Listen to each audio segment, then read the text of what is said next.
आदरणीय दर्शक महानुभावहरू, यहाँहरूलाई म हार्दिक नमस्कार टक्राउन चाहन्छु र हामीले आज यस मिथिला नेपाल टेलिभिजनद्वारा सञ्चालित मिथिला जुन स्वास्थ्य बहस हामीले आजबाट सुरु गरेका छौँ र आज यस स्वास्थ्य बहसको सुरुवातसँगै एकजना हामीले एउटा अत्यन्त निष्ठावान डाक्टरलाई यहाँहरू माझ भित्राएका छौँ र उहाँले अहिले जुन विश्वव्यापी रूपमा देखिएको जुन यो कोरोना भाइरस हो र यो कोरोना भाइरस जुन नेपालमा पनि यसको प्रभाव निकै एकदम एक्सपान्ड भइरहेको छ, विस्तारित भइरहेको अवस्था हो र यही सिलसिलामा आज एकजना यस्तो डाक्टरले यहाँहरूलाई सल्लाह सुझाव दिँदै हुनुहुन्छ र उहाँले यो कोरोना भाइरस सम्बन्धी आफूले खालको चाहिने रिसर्च गरिराख्नु भएको छ र उहाँको रिसर्च के रहेछ, उहाँको अनुसन्धान के रहेछ, अब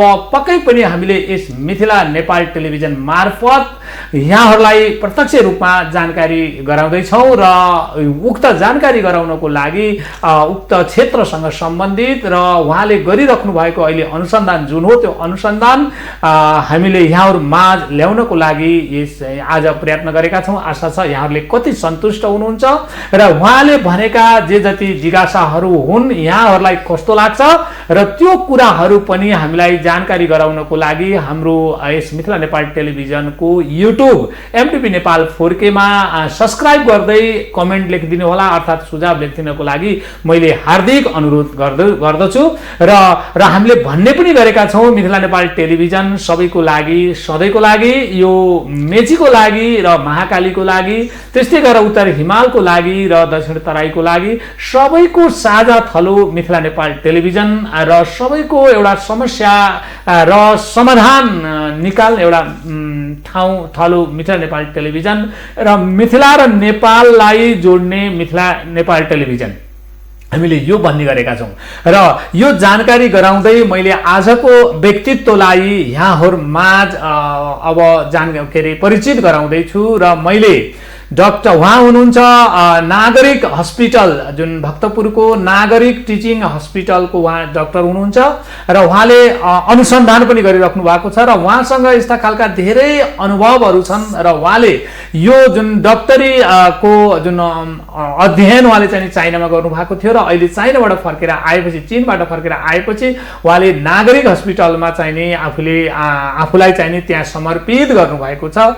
अब मैले उहाँलाई यस कार्यक्रम मार्फत हार्दिक स्वागत गर्न चाहन्छु डाक्टर आशिष। धन्यवाद र मिथिला टेलिभिजनले जुन यो अवसर दिनुभयो त्यसको लागि पनि धन्यवाद।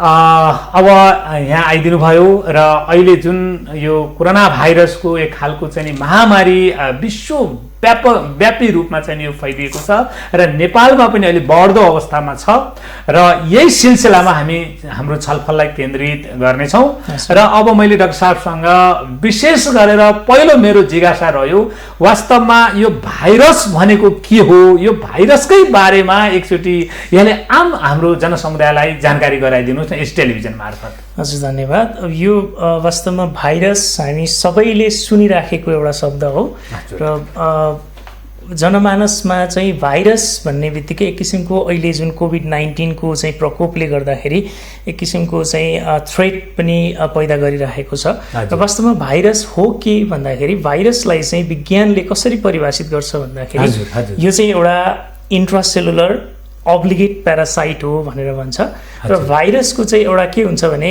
यसको क्यारेक्टरिस्टिक भित्र पर्ने कुरा चाहिँ भाइरस उसको आफ्नो होस्ट सेलभन्दा बाहिर गएर सर्भाइभ हुन सक्दैन भनेर भनिन्छ र भाइरस चाहिँ कम्प्लिटली इन्ट्रासेलुलर। यसले जुन वस्तुमा अथवा चाहिँ होस्ट भनेको चाहिँ के हुनसक्छ भने जनावरहरू हुन सक्छन्, मानिस हुन सक्छ अथवा चाहिँ वनस्पतिहरू हुन सक्छन्।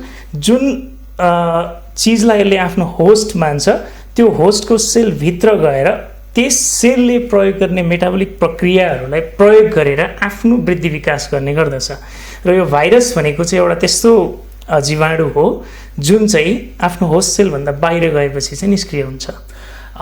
र मैले अब अर्को यहाँसँग जुन मानव शरीरले भाइरस विरुद्ध कस्तो कार्य गरिरहेको हुन्छ यसको बारेमा पनि जानकारी गराइदिनुहोस् न।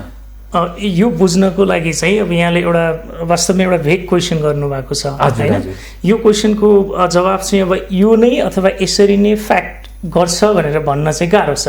तर के हुन्छ भने हरेक किसिमका चाहिँ भाइरस अथवा ब्याक्टेरिया अथवा प्यारासाइट्सहरू अथवा चाहिँ सामान्य अब हामीले चाहिँ मानिसहरूलाई हुने एउटा चाहिँ आस्थमा दमको रोग हुन्छ, यस्ता कुराहरू सबै कुराहरू हाम्रो शरीरमा गराउन चाहिँ के हुनुपर्छ भने हाम्रो शरीरभित्र एन्टिजेन भन्ने तत्त्वको प्रवेश हुनुपर्छ है। र कुनै पनि कुराहरू फरेन बडिजहरू फरेन पार्टिकल्सहरू हाम्रो शरीरभन्दा बाहिरका कुराहरू जति हाम्रो शरीरभित्र प्रवेश गर्छन् त्यो सबै कुरालाई हाम्रो शरीरको जुन प्रतिरक्षा प्रणाली हुन्छ त्यसले चाहिँ एन्टिजेनको रूपमा चाहिँ उसले चाहिँ रिकग्नाइज गर्छ, चिन्ने काम गर्छ। सामान्य उदाहरणको लागि हामीले प्रयोग गर्ने कपडाहरू पनि हाम्रो शरीरका लागि एन्टिजेनहरू हुन् है। र यो भाइरस ब्याक्टेरिया प्यारासाइट अथवा कुनै पनि अरू वातावरणीय तत्त्वहरू जुन हाम्रो शरीरभित्र प्रवेश गर्छन् ती सबै अ काइन्ड अफ एन्टिजेन भनेर भन्नुपर्छ। र ती एन्टिजेनहरू हाम्रो शरीरमा प्रवेश गर्न साथ हाम्रो शरीरका प्रतिरक्षा गर्ने जुन सिस्टम सेल्सहरू हुन्छन् ती सेल्सहरूले पहिलो कुरा उनीहरूलाई चिन्ने काम गर्छन्, हाम्रो शरीरको हो या बाहिरको हो। चिनिसके पछाडि त्यसको प्रोसेसिङ हुन्छ।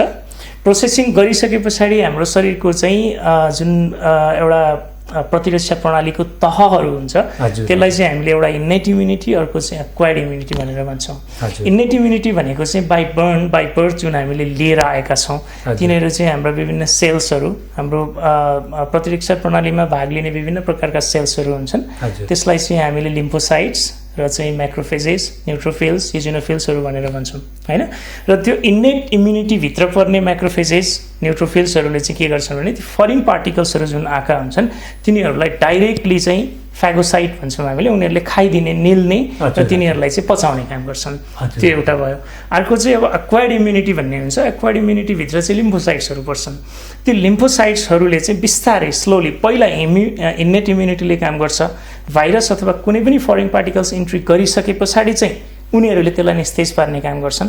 यदि केही दिन अथवा चाहिँ केही हप्तासम्म पनि तिनीहरूले निस्तेज पार्न सकेनन् भनेदेखि चाहिँ उनीहरूले लिम्फोसाइट्स भन्ने सेल्सहरूलाई चाहिँ एक्टिभेट गर्छन् र ती लिम्फोसाइट्स भन्ने सेल्सहरूले चाहिँ एन्टिबडी उत्पादन गर्छन् र त्यो एन्टिबडीको माध्यमबाट चाहिँ ती भाइरस अथवा चाहिँ ब्याक्टेरिया अथवा चाहिँ जुन किसिमको फरेन पार्टिकल्सहरू आइरहेको हुन्छ त्यसलाई निस्तेज पार्ने काम हुन्छ।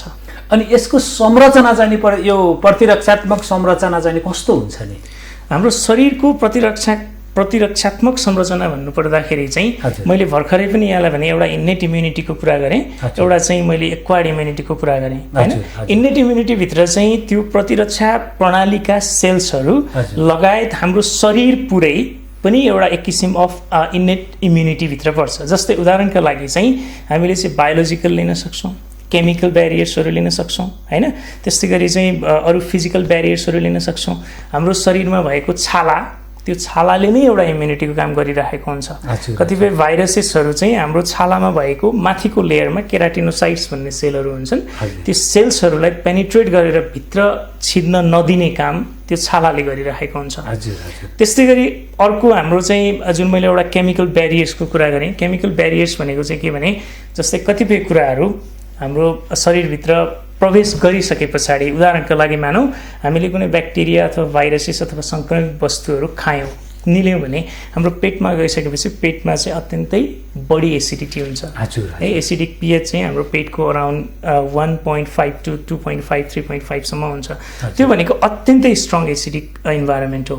त्यसले चाहिँ ती प्रवेश गरेका वस्तुहरूलाई त्यहाँ पनि निस्तेज पार्ने काम गर्छ। हजुर यस्तै अरू चाहिँ अब जस्तै अब त्योबाट पनि उसले ब्यारियर क्रस गरेर चाहिँ हाम्रो रगतमा प्रवेश गर्यो भने रगतमा प्रवेश गरेपछि इन्नेट इम्युनिटीभित्रका सेल्सहरू म्याक्रोफेजेस न्युट्रोफिल्सहरूले निस्तेज पार्ने काम गरे। त्योबाट पनि स्केप भएर गयो भने अब few days to few weeks भित्रमा चाहिँ के हुने भयो त भन्दा हाम्रो लिम्फोसाइटिक सेल्सहरू एक्टिभेट हुने भए र उनीहरूले चाहिँ एन्टिबडी प्रोडक्सन गरेर ती फरेन पार्टिकल्सहरूलाई चाहिँ निस्तेज पार्ने गर्छन् भन्दाखेरि हजुर यसरी चाहिँ हाम्रो शरीरको प्रतिरक्षात्मक प्रणालीले काम गरिरहेको हुन्छ। यहाँलाई धन्यवाद। आदरणीय दर्शक महानुभावहरू, मैले यहाँहरूलाई के अनुरोध गरेँ भने आज हामीले जुन विश्वव्यापी रूपमा देखिएको जुन एउटा महामारी हो यो कोरोना भाइरस जुन महामारी हो यो कोरोना भाइरस महामारीको बारेमा मिथिला नेपाल टेलिभिजनले मिथिला नेपाल टेलिभिजनबाट र फेसबुकबाट पनि यो कार्यक्रमलाई प्रत्यक्ष प्रसारण गरेको हुनाले म यहाँहरूलाई के अनुरोध गर्छु भने यो जुन अहिले जुन यो कार्यक्रम प्रसारण भइरहेको छ यो कार्यक्रमलाई धेरैभन्दा धेरै जनमानसमा पुर्याइदिनको लागि हार्दिक अनुरोध गर्दै फेरि म पुनः यो भाइरस सम्बन्धी नै छलफलमा जाँदैछु र डाक्टर साहबलाई मैले फेरि म यता आएँ र अब डाक्टर साहब एउटा यो कुरा बताइदिनु पर्यो कि जस्तै अहिले जुन विश्वव्यापी रूपमा देखिएको जुन यो कोरोना भाइरस छ यो हाम्रो देशमा पनि यसको संक्रमण लगभग बढ्दो अवस्थामा छ यो कस्तो खालको भाइरस हो कोरोना भाइरस कस्तो खालको भाइरस हो र यो हाम्रो शरीरभित्र कसरी प्रवेश गर्छ यसको बारेमा पनि आम जनताले बुझ्ने भाषामा यहाँले छर्लङ्ग बनाइदिनुस् न। यहाँले अत्यन्तै महत्त्वपूर्ण र गम्भीर प्रश्न गर्नुभयो फेरि समसामयिक पनि छ हजुर एकदमै समसामयिक अहिले हामी हरेक नेपालमा मात्रै नभएर विश्वकै एउटा चाहिँ पपुलेसनले चाहिँ नजिकबाट निहालिराखेको हेरिराखेको र बुझ्न खोजिराखेको एउटा विषय हो यो हैन। कोरोना भाइरस चाहिँ के हो भन्दाखेरि यो चाहिँ अब भाइरसका विभिन्न फ्यामिलीहरू हुन्छन् हैन। भाइरसलाई चाहिँ अब फ्यामिली सब फ्यामिली जेनेरा भनेर चाहिँ डिभाइड गर्दै गइन्छ हैन। कोरोना भाइरस चाहिँ एउटा यस्तो फ्यामिली हो जुन चाहिँ आरएनए भाइरस हो है। भाइरसलाई हामीले चाहिँ क्लासिफिकेसन गर्दाखेरि चाहिँ उसको जेनेटिक मेटेरियलको आधारमा चाहिँ क्लासिफाई गर्छौँ जसले चाहिँ RNA as a genetic material उसले क्यारी गरिरहेको हुन्छ उसलाई हामी आरएनए भाइरस भन्छौँ। जसले चाहिँ DNA as a genetic material carry गरिरहेको हुन्छ उसलाई चाहिँ हामी डिएनए भाइरस भनेर भन्छौँ। त्योभन्दा फरक पनि फेरि त्यो चाहिँ जेनेटिक मेटेरियल भयो। भाइरसको मेकअप के हुन्छ भने एउटा जेनेटिक मेटेरियल त्योभन्दा बाहिर चाहिँ उसलाई कभर गर्ने प्रोटिन र त्योभन्दा बाहिर फेरि अर्को एउटा एन्भेलोप हुन सक्छ भन्नाले कोरोना भाइरसको यो चाहिँ कुनै पनि भाइरसको स्ट्रक्चरमा यो पर्छ है। र त्यो स्ट्रक्चरको कुरा गर्दाखेरि चाहिँ सबै भाइरसहरूमा जेनेटिक मेटेरियल हुनै पर्यो आरएनए अथवा डिएनए। त्योभन्दा बाहिर त्यसलाई कभर गर्ने चाहिँ क्याप्सिड भन्छौँ हामीले प्रोटिनको लेयर त्यो हुनै पर्यो। त्योभन्दा बाहिर फेरि अर्को एउटा लेयर हुन्छ त्यो लेयरलाई हामी एन्भेलोप भनेर भन्छौँ। त्यो एन्भेलोप छ भने त्यसलाई एन्भेलोप भाइरस भनेर भन्छौँ। त्यो कभरिङ छैन भने चाहिँ नन एन्भेलोप्ड अथवा नेकेड भाइरस भनेर भन्छौँ। र यो कोरोना भाइरस चाहिँ अ काइन्ड अफ एन्भेलोप्ड भाइरस हो है। यसको कभरिङ हुन्छ बाहिर र प्लस योसँग जेनेटिक मेटेरियल चाहिँ आरएनए रहेको हुन्छ है। र यो चाहिँ कोरोना एउटा फ्यामिली भयो। यो फ्यामिलीभित्रको जुन अहिले हामीले कुरा गरिरहेका छौँ SARS-CoV-2 को कुरा गरिरहेका छौँ होइन। यो SARS-CoV-2मा चाहिँ के हुन्छ भने एउटा त कोरोना भाइरस फ्यामिलीभित्र पर्यो। यसको जेनेटिक मेटेरियल भनेको चाहिँ आरएनए हुन्छ होइन। र त्यो बाहिर उसको एउटा एन्भेलोप पनि हुन्छ यसलाई एन्भेलोप भाइरस भनेर भन्छौँ। र त्यो एन्भेलोप बाहिर उसको चाहिँ हुकहरू पनि उसले बनाएको हुन्छ है। त्यसलाई चाहिँ हामी एस प्रोटिन भनेर भन्छौँ। र अर्को कुरा यसलाई कोरोना नाम राख्नुको पछाडि चाहिँ के छ भने यसको पछाडि चाहिँ के छ भने पहिला भाइरस फ्यामिलीको नामाकरण गर्ने क्रममा चाहिँ कतिपय भाइरसहरूको स्ट्रक्चरको आधारमा कतिपय भाइरसहरूले चाहिँ कुन भागमा चाहिँ अथवा कसरी सङ्क्रमण गर्छ त्यसको आधारमा होइन कतिपयलाई चाहिँ उसको चाहिँ जेनेटिक मेटेरियलको आधारमा नामाकरण गरिएको छ। र यो कोरोना नाम रहनुको पछाडि चाहिँ जुन मैले भने यसको एन्भेलोप बाहिर हुन्छ त्यो एन्भेलोपको माथि चाहिँ as a crown like structure हुने भएको कारणले गर्दाखेरि चाहिँ कोरोना भन्ने नाम रहन गयो। हजुर यो चाहिँ यस्तो अब यसको जेनरल इन्फर्मेसन चाहिँ कोरोना भाइरस फ्यामिलीको इन्फर्मेसन चाहिँ यो हो होइन। र अब यो कोरोना फ्यामिलीभित्र विभिन्न भाइरसेसहरू पर्छन् जस्तै एउटा कसैले चाहिँ कमन कोल्ड गराउँछ। जति हामीलाई चाहिँ सामान्य रुगाखोकीहरू लाग्छ त्यो सामान्य रुगाखोकीहरू मध्येको 15% रुगाखोकी चाहिँ कोरोना भाइरस कोरोना फ्यामिलीकै भाइरसले गराउने गर्छ। प्लस अर्को चाहिँ अब हाम्रो 2002-2003 मा भएको महामारी छ सार्स होइन। त्यस्तै गरेर 2012 मा भएको अर्को महामारी मर्स यो सबै कोरोना भाइरसभित्रकै भाइरसेसहरूले चाहिँ गराएको डिजिजहरू हो। आदरणीय दर्शक महानुभावहरू जुन अहिले हामीले कोरोना भाइरस के हो र यसको प्रभाव कस्तो रहन्छ भन्ने विषयमा छलफल गरिराखेका छौँ र एकजना यही विषयमा अनुसन्धान गरिराख्नुभएका डाक्टर हामीसँग हुनुहुन्छ र उहाँले चाहिँ उहाँको अनुभव र उहाँको रिसर्चले बताएका कुराहरू हामीले यहाँसँग ल्याइरहेका छौँ र हामीले यस मिथिला नेपाल टेलिभिजनबाट आम दर्शक महानुभाव महानुभावहरूलाई के पनि आग्रह गर्यौँ भने यो जानकारी धेरैभन्दा धेरै जनमानसमा पुर्याइदिनको लागि मैले पुनः आग्रह गरेँ, किनकि अहिले कोरोना भाइरसबाट निकै एउटा यो आतंकित भएको अवस्था छ, जुन यो हाम्रो जुन यो कार्यक्रम मार्फत केही न केही आम जनसमुदायमा राहत महसुस होस् र उहाँहरूलाई सुरक्षित महसुस होस् भन्ने हिसाबले हामीले यो कार्यक्रम सञ्चालन गरेका छौँ र यो कार्यक्रम मिथिला नेपाल टेलिभिजनबाट र फेसबुकबाट पनि प्रत्यक्ष प्रसारण भएको हुनाले धेरैलाई जानकारी गराइदिनको लागि हाम्रो अनुरोध रह्यो यहाँहरूसँग। र म फेरि डाक्टर सँगै आएँ र अब विशेष गरेर यो कोरोना भाइरस मानव शरीरभित्र कसरी प्रवेश गर्छ एउटा यो, र अनि यो कोरोना भाइरसको आयु कति हुन्छ यसको बारेमा पनि जानकारी गराइदिनुहोस् न डाक्टर साहब। हजुर, एकदमै महत्त्वपूर्ण प्रश्न हो यो पनि। यो कसरी प्रवेश गर्छ भन्ने विषयमा चाहिँ के छ भने यो कोरोना भाइरस अब यहाँले भन्न खोज्नु भएको अहिलेको हाम्रो SARS-CoV-2 कै कुरा गर्नुभएको हैन, र यसलाई मात्रै नहेरेर हामीले जेनरलाइज कुनै पनि इन्फेक्सियस अर्गानिजम हाम्रो शरीरमा कसरी प्रवेश गर्छ भन्ने विषयमा अलिकति बुझ्नु जरुरी प्लिज। हजुर, यसको लागि चाहिँ के हुन्छ भने एउटा हामीले चाहिँ मोड अफ ट्रान्समिसनहरू चाहिँ छुट्याउनु पर्ने हुन्छ हैन। त्यो मोड अफ ट्रान्समिसनमा के पर्छ भन्दाखेरि एउटा चाहिँ रेस्पिरेटरी ड्रपलेट इन्फेक्सन भन्ने हुन्छ, अर्को चाहिँ एरोसोल इन्फेक्सन भन्ने हुन्छ हैन, एयरबोर्न डिजिजहरू हुन्छ हैन, त्यसपछि डाइरेक्ट कन्ट्याक्टबाट चाहिँ ट्रान्समिट हुने डिजिजहरू हुन्छन्, त्यस्तै गरी सेक्सुअल कन्ट्याक्टबाट ट्रान्समिट हुने डिजिजहरू हुन्छन् हैन।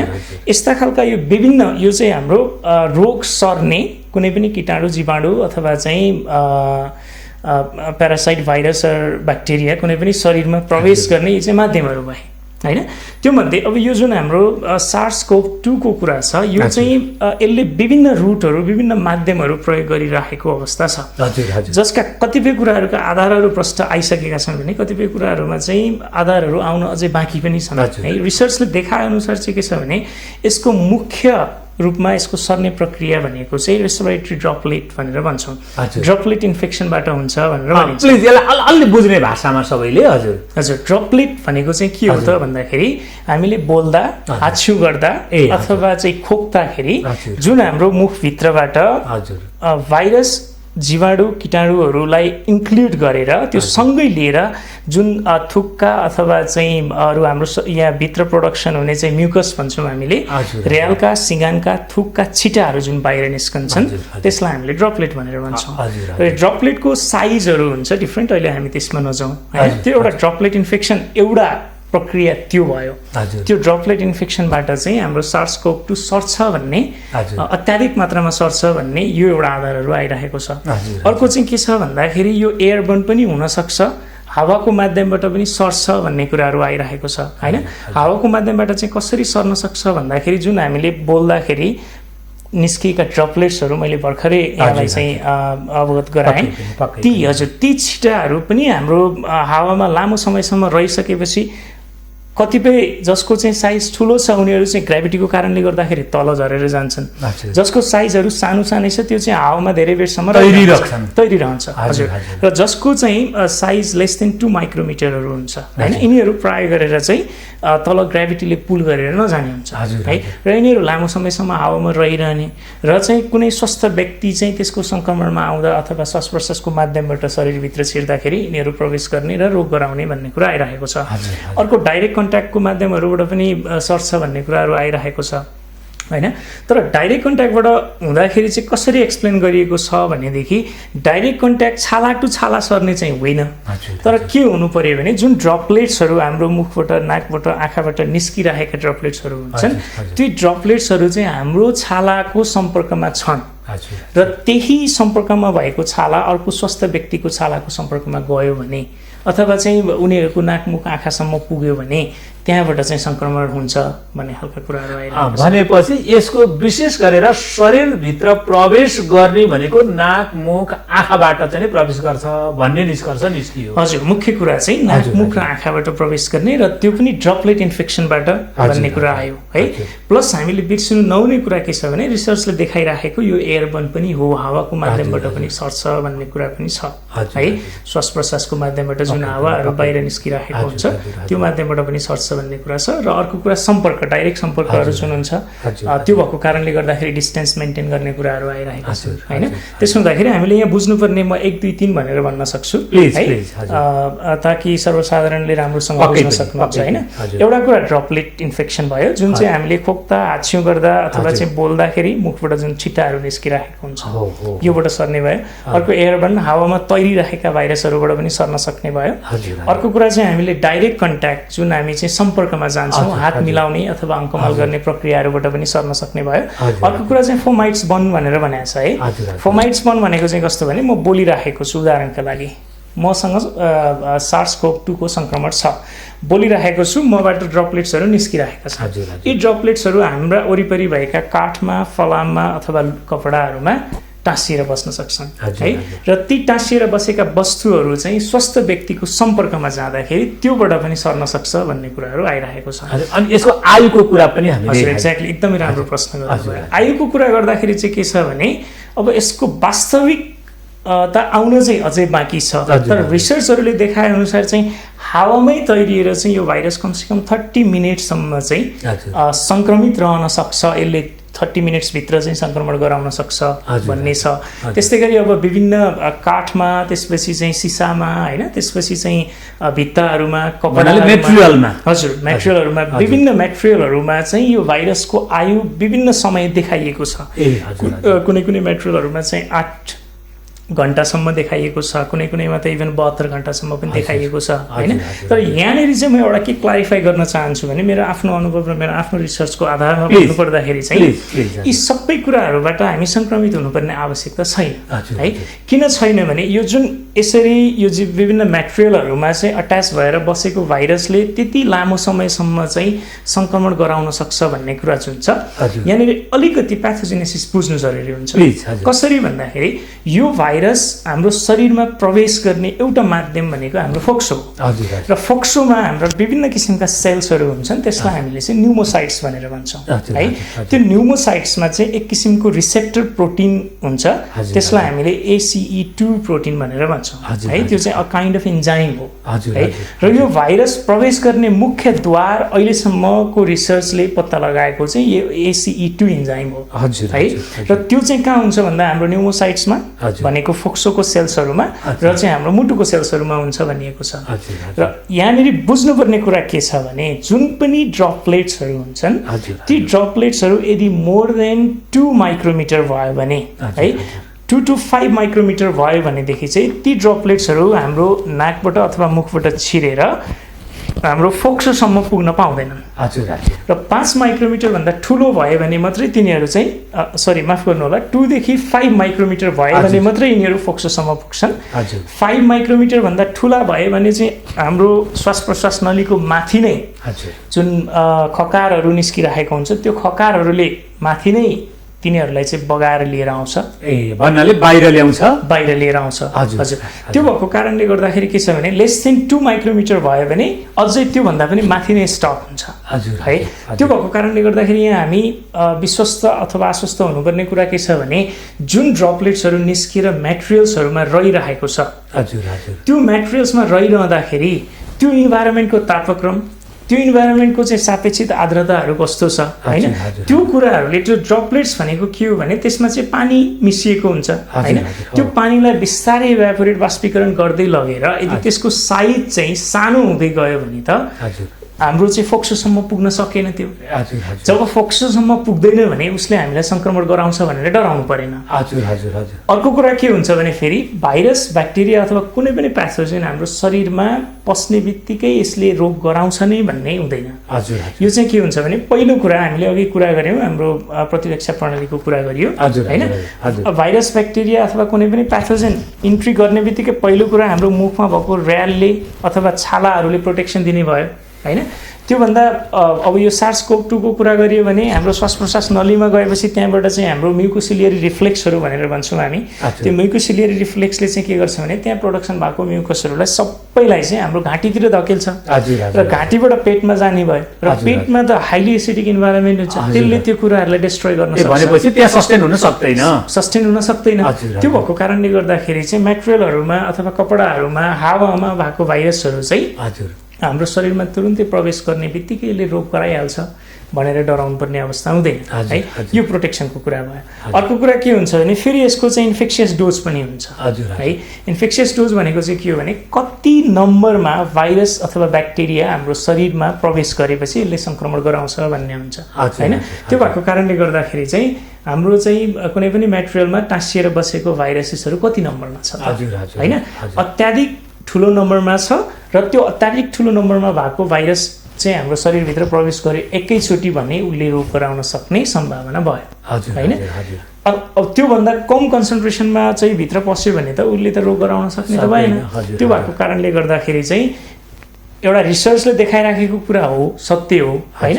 तर रिसर्चले त्यो कुरा देखायो भन्दैमा एउटा चाहिँ सोसाइटीमा थ्रेट क्रिएट गरेर बस्नुपर्ने अथवा चाहिँ हामीले छुने बित्तिकै काठमा अथवा सिसामा अथवा कुनै पनि मेटेरियलमा हामीले टच गर्ने बित्तिकै हामीले चाहिँ भाइरस सर्ला अथवा रोग लाग्ला भनेर डराइहाल्नुपर्ने आवश्यकता चाहिँ भनेपछि जस्तै डाक्टर आशिषको भनाइअनुसार जुन एउटा कोरोना भाइरसको कारण जुन खालको एउटा त्रासयुक्त वातावरण छ र यहाँको भनाइअनुसार यसरी यति धेरै रूपमा चाहिँ तर्सनु नपर्ने हो भन्ने आशा हो यहाँको। हजुर एक्ज्याक्टली मैले भन्न खोजेको कुरा त्यही नै हो। हजुर अब मैले अर्को यहाँसँग जिज्ञासा राखेँ। जस्तै हामीले विगतमा पनि विभिन्न भाइरसहरूको सङ्क्रमण हामीले देखेकै हो। जस्तै इबोला भाइरस भनौँ, सार्स भाइरस भनौँ, मार्स भाइरस भनौँ, यिनीहरू सबै कुरो हामीले देखेकै हो। र अहिले चाहिँ यो जुन यो कोरोना भाइरस आयो, कोभिड जुन आयो, यो चाहिँ यति धेरै यसले चाहिँ जुन महामारी फैलायो यसले विश्वव्यापी रूपमा, यसको बारेमा यहाँले कस्तो महसुस गर्नु भएको छ अथवा यो कारण के हुन सक्छ यहाँको बुझाइमा यो पनि राखिदिनुहोस् न। यहाँको प्रश्नको आशय चाहिँ विगतका महामारीहरू पनि देखियो। अहिलेको जुन हाम्रो SARS-CoV-2 अथवा COVID-19 को महामारी छ यो चाहिँ किन यसको चाहिँ संक्रमण चाहिँ किन यति धेरै एक्सपान्ड भयो यो? हजुर एक्ज्याक्टली एकदमै राम्रो प्रश्न हो। यसमा बुझ्नुपर्ने के कुराहरू छन्। बुझ्नुपर्ने कुरा के छ भने पहिलो कुरामा एउटा सानो कुरा क्लारिफाई गर्न चाहन्छु। विगतमा एउटा रिमरको रूपमा आइरहेको थियो हैन। जस्तै चाहिँ चाइनाले अथवा अमेरिकाले चाहिँ भाइरस चाहिँ उत्पादन गरेको अथवा यसरी आएको हो हुन सक्छ भन्ने खालका जुन एउटा भ्रमहरू पनि फैलाइएको थियो समाचारमा आइरहेका छन् हैन। अब हुन चाहिँ म त्यो भ्रमलाई क्लारिफाई गर्न चाहिँ चाहन्न हैन, किनभने अब त्यसका आफ्नै ठाउँमा महत्त्वहरू होला नि, त्यसका आफ्नै बहसहरू हुँदै गर्छन् हैन। र मैले भन्नु पर्दाखेरि चाहिँ के भन्न सक्छु भने एउटा पहिलो आधार के छ भने यो एउटा आरएनए भाइरस हो है। र आरएनए भाइरसहरू चाहिँ कम्प्लिट जतिसम्म हाम्रो अहिले भाइरसहरू चाहिँ हामीले चाहिँ सङ्क्रमण गराउन सक्ने भाइरसहरू चाहिँ अध्ययनमा आइरहेका छन्। त्यो मध्येका 70% भाइरसहरू चाहिँ आरएनए भाइरसहरू है। र आरएनए भाइरस कम्प्यारेटिभली डिएनए भाइरसको तुलनामा यिनीहरूको म्युटेसन रेट बढी छ है। र यो म्युटेसन भएको कारणले गर्दाखेरि के हुन्छ भने हाम्रो शरीरमा भएका इम्युन सेल्सहरूले एकपटक भित्र छिरेको जुन एन्टिजेन हुन्छ त्यसलाई हामीले रिकग्नाइज भनेर भन्छौँ। हाम्रा शरीरका इम्युन सेल्सहरूले रिकग्नाइज गर्छ र त्यसलाई मेमोरी बनाएर राखिराखेको हुन्छ है। र अर्को पटक पुनः त्यही एन्टिजेन हाम्रो शरीरमा इन्ट्री गर्यो भने त्यो मेमोरी सेल्सहरूले एन्टिबडी अलरेडी प्रोडक्सन गरेको हुन्छ र त्यसको माध्यमबाट उसलाई डिस्ट्रोय गर्न अथवा चाहिँ समाप्त गर्न सक्छ। तर जुन कुराहरू जुन भाइरस अहिले मैले म्युटेसनको कुरा गरेँ, म्युटेसन भएपछि चाहिँ के हुन्छ त भन्दाखेरि ती भाइरसेसहरूको एन्टिजेनिसिटी परिवर्तन हुन्छ। एन्टिजेनिसिटी र इम्युनोजेनिसिटी भन्ने दुईटा कुरा हुन्छ फेरि यहाँ है। इम्युनोजेनिसिटी भनेको चाहिँ के भने त्यो कुनै पनि कुरा फरेन पार्टिकल्स हाम्रो शरीरमा प्रवेश गरिसकेपछि उनले हाम्रो इम्युन सेल्सहरूलाई एक्टिभेट गर्न सक्नु पर्यो हैन। यदि एक्टिभेट गर्न सकेन भने चाहिँ एन्टिजेन मात्र हुन्छ, एक्टिभेट गर्न सक्यो भने चाहिँ इम्युनोजेन हुन्छ है। र म्युटेसनले चाहिँ त्यो एन्टिजेन र इम्युनोजेनलाई के गरिदिन्छ त चेन्ज गरिदिन्छ। र त्यो चेन्ज भइसके पछाडि चाहिँ हाम्रो जुन पहिल्यै बनेको मेमोरी सेल्सहरू छ त्यो मेमोरी सेल्सहरूले उसलाई रेकग्नाइज गर्न सक्दैन। रिकग्नाइज गर्न सकेन भने उसलाई डिस्ट्रोय गर्न सकेन है। यो एउटा पोइन्ट हामीले बुझ्नुपर्ने कुरा छ। र पहिलो आधार मैले के भने सङ्क्रमण धेरै हुनुको भन्दाखेरि एउटा यो आरएनए भाइरस हो जसको म्युटेसन रेट अत्यन्त बढी छ है। त्यो भएको कारणले गर्दाखेरि हामीलाई रुगाखोकी लागिरहेको छ, कोरोना भाइरस फ्यामिलीकै भाइरसले गरिरहेको छ। सार्स भयो कोरोना भाइरस फ्यामिलीकै हो, मर्स भयो कोरोना भाइरस फ्यामिलीकै हो हैन। यो हाम्रो जुन कोभिड-19 छ कोरोना भाइरस फ्यामिलीकै हो। तर हजुर त्यो जुन हाम्रो कमन कोल्ड गराउने अथवा सार्स गराउने अथवा मार्स गराउने जुन भाइरसहरू छ हजुर। तिनीहरूको अगेन्स्टमा बनेको एन्टिबडीले यसलाई किल गर्नुपर्ने हो नि, तर हजुर, किल हजुर। किन गरेन अहो, भन्दाखेरि हजुर। म्युटेसनको कारणले ए, है, म्युटेट भएर आइदियो। हजुर, म्युटेट भएर आएपछि उनीहरूसँग भएको इम्युनोजेनिसिटी योसँग मिल्न सकेन हजुर, हजुर। है, एउटा कारण यो भयो है। र यहाँनिर म यो म्युटेसनको कुरालाई पनि अलिकति जोड्न चाहन्छु। प्लिज, म्युटेसन विभिन्न किसिमका हुन्छन् हजुर। है, विभिन्न किसिममध्ये मैले एउटा किसिम यहाँलाई बताउन चाहन्छु। प्लिज, प्लिज, हजुर। मैले यो ठ्याक्क म्युटेसनको चाहिँ वर्ड टाइप मैले बिर्सेँ है, हजुर म त्यो यहाँलाई चाहिँ रिमाइन्ड गराउन चाहन्छु। त्यसलाई चाहिँ रिएसोर्टमेन्ट टाइप अफ म्युटेसन भन्छौँ हजुर, है। हजुर, हजुर। यो रिएसोर्टमेन्ट टाइप अफ म्युटेसन भनेको चाहिँ के त भन्दाखेरि हजुर एउटै फ्यामिलीको दुई किसिमका भाइरसहरू हजुर, है, हजुर। एउटै फ्यामिलीभित्र विभिन्न भाइरसेसहरू हुन्छन्।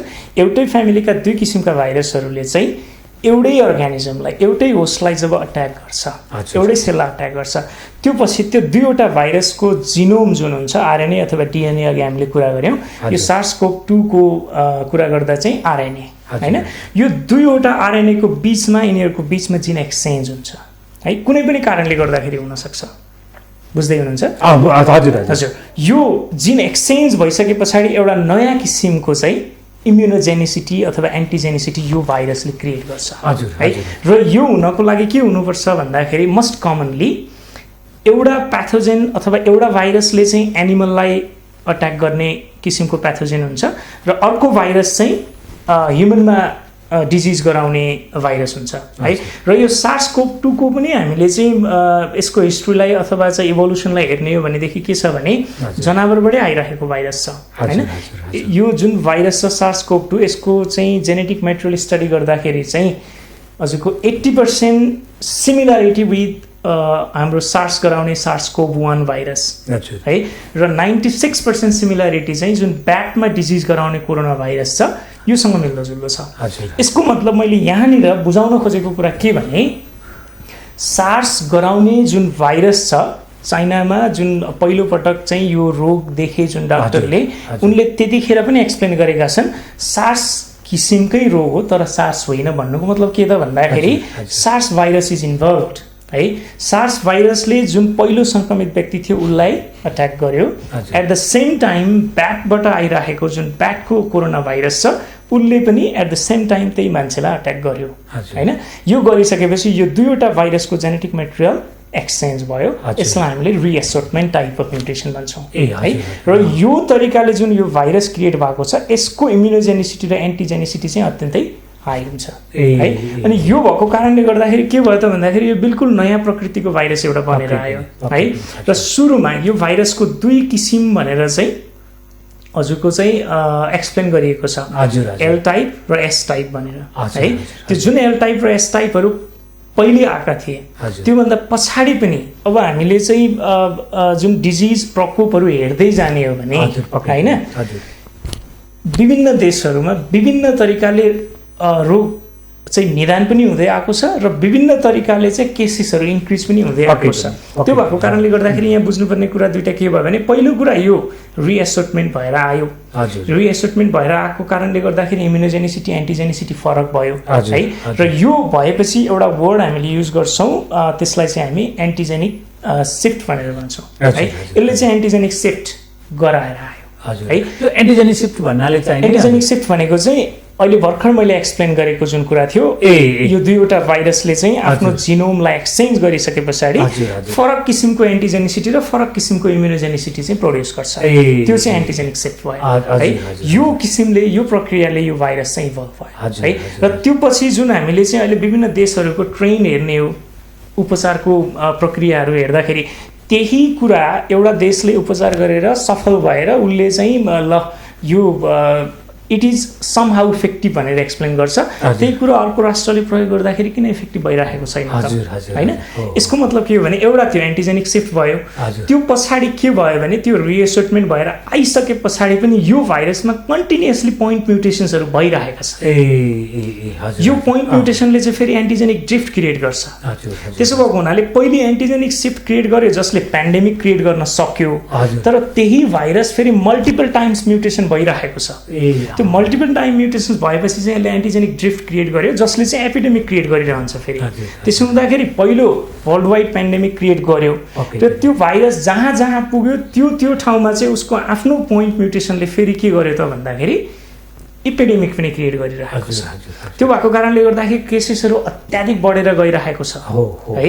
भनेपछि कारणहरू मैले मेरो आफ्नो अनुसन्धानको आधारमा के भने त भन्दाखेरि पहिलो कुरा के भयो भने यो एउटा चाहिँ रिएसोर्टमेन्ट भएर आएको भाइरस भयो है, जसको चाहिँ सङ्क्रमण गर्न सक्ने क्षमता इम्युनोजेनिसिटी र एन्टिजेनिसिटी अत्यन्तै बढी छ होइन। अर्को कुरा चाहिँ बेसिक रिप्रोडक्सन नम्बरको कुरा गर्नुपर्छ। हजुर, बेसिक रिप्रोडक्सन नम्बर भनेको चाहिँ यो एउटा प्रजनन क्षमता हो। हजुर, प्रजनन क्षमता चाहिँ कुनै पनि प्याथोजेन्स जसले चाहिँ डिजिज गराउँछ त्यसले चाहिँ के भन्छ भन्दाखेरि कुनै एउटा व्यक्तिमा सङ्क्रमण भइसके पछाडि त्यो सङ्क्रमित व्यक्तिले अरू कतिजना व्यक्तिहरूमा चाहिँ सङ्क्रमण सार्न सक्छ, एक्सपान्ड गर्यो। एक्सपान्ड हजुर, कति व्यक्तिहरूमा चाहिँ यसले सङ्क्रमण सार्न सक्छ त भन्ने कुरा गर्छ त्यसले है। र यसको चाहिँ जुन यो हाम्रो बेसिक रिप्रोडक्सन नम्बर छ SARS-CoV-2 को, यो चाहिँ अराउन्ड हाम्रो 4 to 5 भनेर WHO ले चाहिँ डिफाइन गरेको छ। यसको मतलब के भयो भने एकजना व्यक्ति सङ्क्रमित भइसके पछाडि यसले आफ्नो वरिपरिका 4 देखि 5 जना व्यक्तिहरूमा चाहिँ सङ्क्रमण गराउन सक्छ भनेपछि यसको बेसिक रिप्रोडक्सन नम्बर पनि हाई भयो। अर्को रिएसेटमेन्ट भएर आएको छ। रिएसेटमेन्ट भएर आइसके पछाडि चाहिँ यसको चाहिँ एन्टिजेनिक सिफ्ट पनि छ प्लस पोइन्ट म्युटेसन भएर चाहिँ यसले चाहिँ एपिडेमिक पेन्डेमिक दुवै गराइरहेको छ होइन। यसको एबिलिटी त्यसले डिफाइन गरिरहेको छ। बेसिक रिप्रोडक्सन नम्बर अत्यन्तै धेरै छ। अर्को कुरा यहाँ चाहिँ अब इन्फेक्टिभिटीको कुरा पनि म अलिकति जोड्न चाहन्छु। इन्फेक्टिभिटीको कुरा चाहिँ के छ भन्दाखेरि इन्फेक्सन हाम्रो शरीरमा आइसके पछाडि, इन्फेक्सन भइसके पछाडि, कुनै पनि प्याथोजन हाम्रो शरीरमा इन्ट्री गरिसके पछाडि चाहिँ त्यसले एक्युट इन्फेक्सन गराउन सक्छ, क्रोनिक इन्फेक्सन गराउन सक्छ, पर्सिस्टेन्ट इन्फेक्सन गराउन सक्छ होइन। जनरल भाषामा भन्नुपर्दाखेरि के हुन्छ भने एक्युट इन्फेक्सन भनेको चाहिँ साधारणतया 4 हप्ताभन्दा कममा चाहिँ त्यो इन्फेक्सन रिजल्भ भएर गयो भने एक्युट भयो। मोर देन 4 weeks हुँदाखेरि चाहिँ हामीले क्रोनिक भन्छौँ यो जनरल भाषामा है। तर फरक फरक रोगहरूको लागि फरक फरक समय सीमा निर्धारण गरिएको हुन्छ है। र पर्सिस्टेन्ट इन्फेक्सनभित्र फेरि विभिन्न क्याटेगोरीहरू पर्छन् है। यो पर्सिस्टेन्ट इन्फेक्सनभित्र हाम्रो डोर्मेन्ट हुनसक्छ, ल्याटेन्ट हुनसक्छ होइन। त्यस्तै गरी चाहिँ प्रोडक्टिभ हुनसक्छ है। यो भाइरस ल्याटेन्ट भनेको के त भन्दाखेरि शरीरभित्र प्रवेश गर्छ, मल्टिप्लाई हुँदैन, बसिरहन्छ, उसले आफूलाई फेभरेबल वातावरण पाएपछि चाहिँ डिजिज गराउँछ। यो एक किसिमको डोर्मेन्ट भयो है। ल्याटेन्ट भनेको चाहिँ कस्तो भन्दै शरीरभित्र बसिरहन्छ होइन। बसिरहेर उसले चाहिँ अब तुरुन्त इन्फेक्सन गराउन पनि सक्छ अथवा चाहिँ ऊ त्यत्तिकै निष्क्रिय भएर जान पनि सक्छ होइन। अथवा इन्क्युबेसन पिरियडको टाइमलाई पनि हामीले काइन्ड अफ ल्याटेन्ट इन्फेक्सन भनेर भन्छौँ। इन्क्युबेसन पिरियड भनेको के भने प्याथोजेन शरीरमा चाहिँ पसिसकेपछि लक्षणहरू नदेखिँदासम्मको समयलाई चाहिँ हामीले के भन्ने भन्दाखेरि यो चाहिँ एउटा इन्क्युबेसन पिरियड हो। र ल्याटेन्ट इन्फेक्सन भनेको इन्क्युबेसन पिरियडसम्म पनि हुनसक्छ तर डोर्मेन्ट चाहिँ लामो समय पनि रहिरहन्छ र उसले आफूलाई फेभरेबल वातावरण पाएपछि रोग गराउँछ। डोर्मेन्ट भयो। प्रोडक्टिभमा चाहिँ के हुन्छ भने कुनै पनि प्याथोजेन शरीरभित्र पसिरहन्छ, ऊ चाहिँ भित्र गएर मल्टिप्लाई भइरहन्छ, रोग गराउँछ तर लक्षणहरू नदेखिन सक्छ है। र यो जुन हाम्रो चाहिँ SARS-CoV-2 छ यसले चाहिँ हाम्रो पर्सिस्टेन्ट टाइप अफ इन्फेक्सन त्यो पनि प्रोडक्टिभ टाइप अफ इन्फेक्सन गराइरहेको छ। त्यो भएको कारणले गर्दाखेरि हामीले हेऱ्यौँ भने अधिकांश मानिसहरूमा चाहिँ लक्षणहरू देखिरहेको छैन। तर लक्षण नदेखिए पनि यसको भन्नलाई सिम्पटोमेटिक ट्रान्समिसन मात्रै भनिएको छ। लक्षण देखिँदा मात्रै यसले चाहिँ रोग सार्छ भनिएको छ है। तर अर्को एउटा जर्नलले के भनेको छ भने ठिक छ लक्षण देखिएको बेलामा चाहिँ अत्याधिक सङ्क्रमण हुनसक्छ तर लक्षण देखिनुभन्दा 3 दिन अगाडिदेखि नै यो भाइरस सङ्क्रमित हुन्छ, अरूमा चाहिँ हजुर एक्टिभ भइसक्छ, यसले सङ्क्रमण सार्न सक्छ भनेको छ है। त्यसो भएको हुनाले गर्दाखेरि चाहिँ यो जुन SARS-CoV-2 छ यसले चाहिँ प्रोडक्टिभ टाइप अफ इन्फेक्सन गराइरहेको छ। त्यसको मतलब के भने ऊ शरीरभित्र छिर्छ, सिम्पटम्स देखिँदैन, सिम्पटम्स नदेखिए पनि उसले के गरिरहेको हुन्छ त लक्षण भनेपछि यसको ट्रान्समिसन भनेको चाहिँ एक्सपोनेन्शियल हुने भयो भन्ने। हजुर त्यसरी चाहिँ ग्रो भएर गइरहेको छ। त्यसो हुँदाखेरि एउटा चाहिँ अब म्युटेसन भएर आएको छ, स्ट्रङ्गर छ। अर्को कुरा चाहिँ बेसिक रिप्रोडक्सन नम्बर अत्यन्तै हाई छ। अर्को कुरा चाहिँ यसले चाहिँ productive type of persistent infection गराइरहेको छ होइन। यी विभिन्न कारणहरूले गर्दाखेरि चाहिँ के छ त भन्दाखेरि सङ्क्रमितको सङ्ख्या चाहिँ अत्यन्तै बढेर गइरहेको छ। अब मैले यहाँसँग एउटा सानो उस भने यसले 5जनालाई सम्म सार्न सक्छ भन्ने खालको जुन कुरा आएको छ त्यो धेरै पटक धेरै ठाउँमा यस्तो कुराहरू व्यक्त भएको छ। अनि अब मैले के कुरा के अरे कन्फर्म हुन चाहेँ भने यहाँ मार्फत जस्तै अब ल कल्पना गरौँ मलाई के अरे कोभिड-19 को म सङ्क्रमित छु, अब मैले 5जनालाई सार्छु भन्नुको अर्थ त्यति बेलासम्म या त म एकदम राम्रो अवस्थामा पुग्छु या त मेरो डेथ हुन्छ भन्ने कुरा हो यो। Exactly, very good question. यहाँले एकदमै राम्रो प्रश्न गर्नुभयो है। यसमा चाहिँ के छ भने अब 5जनासम्मलाई सार्न सक्छ भन्ने एउटा लिमिटेसन दिएको छ नि। मैले अझै एउटा कुरा यहाँ छुटाएँ, म जोड्न चाहन्छु।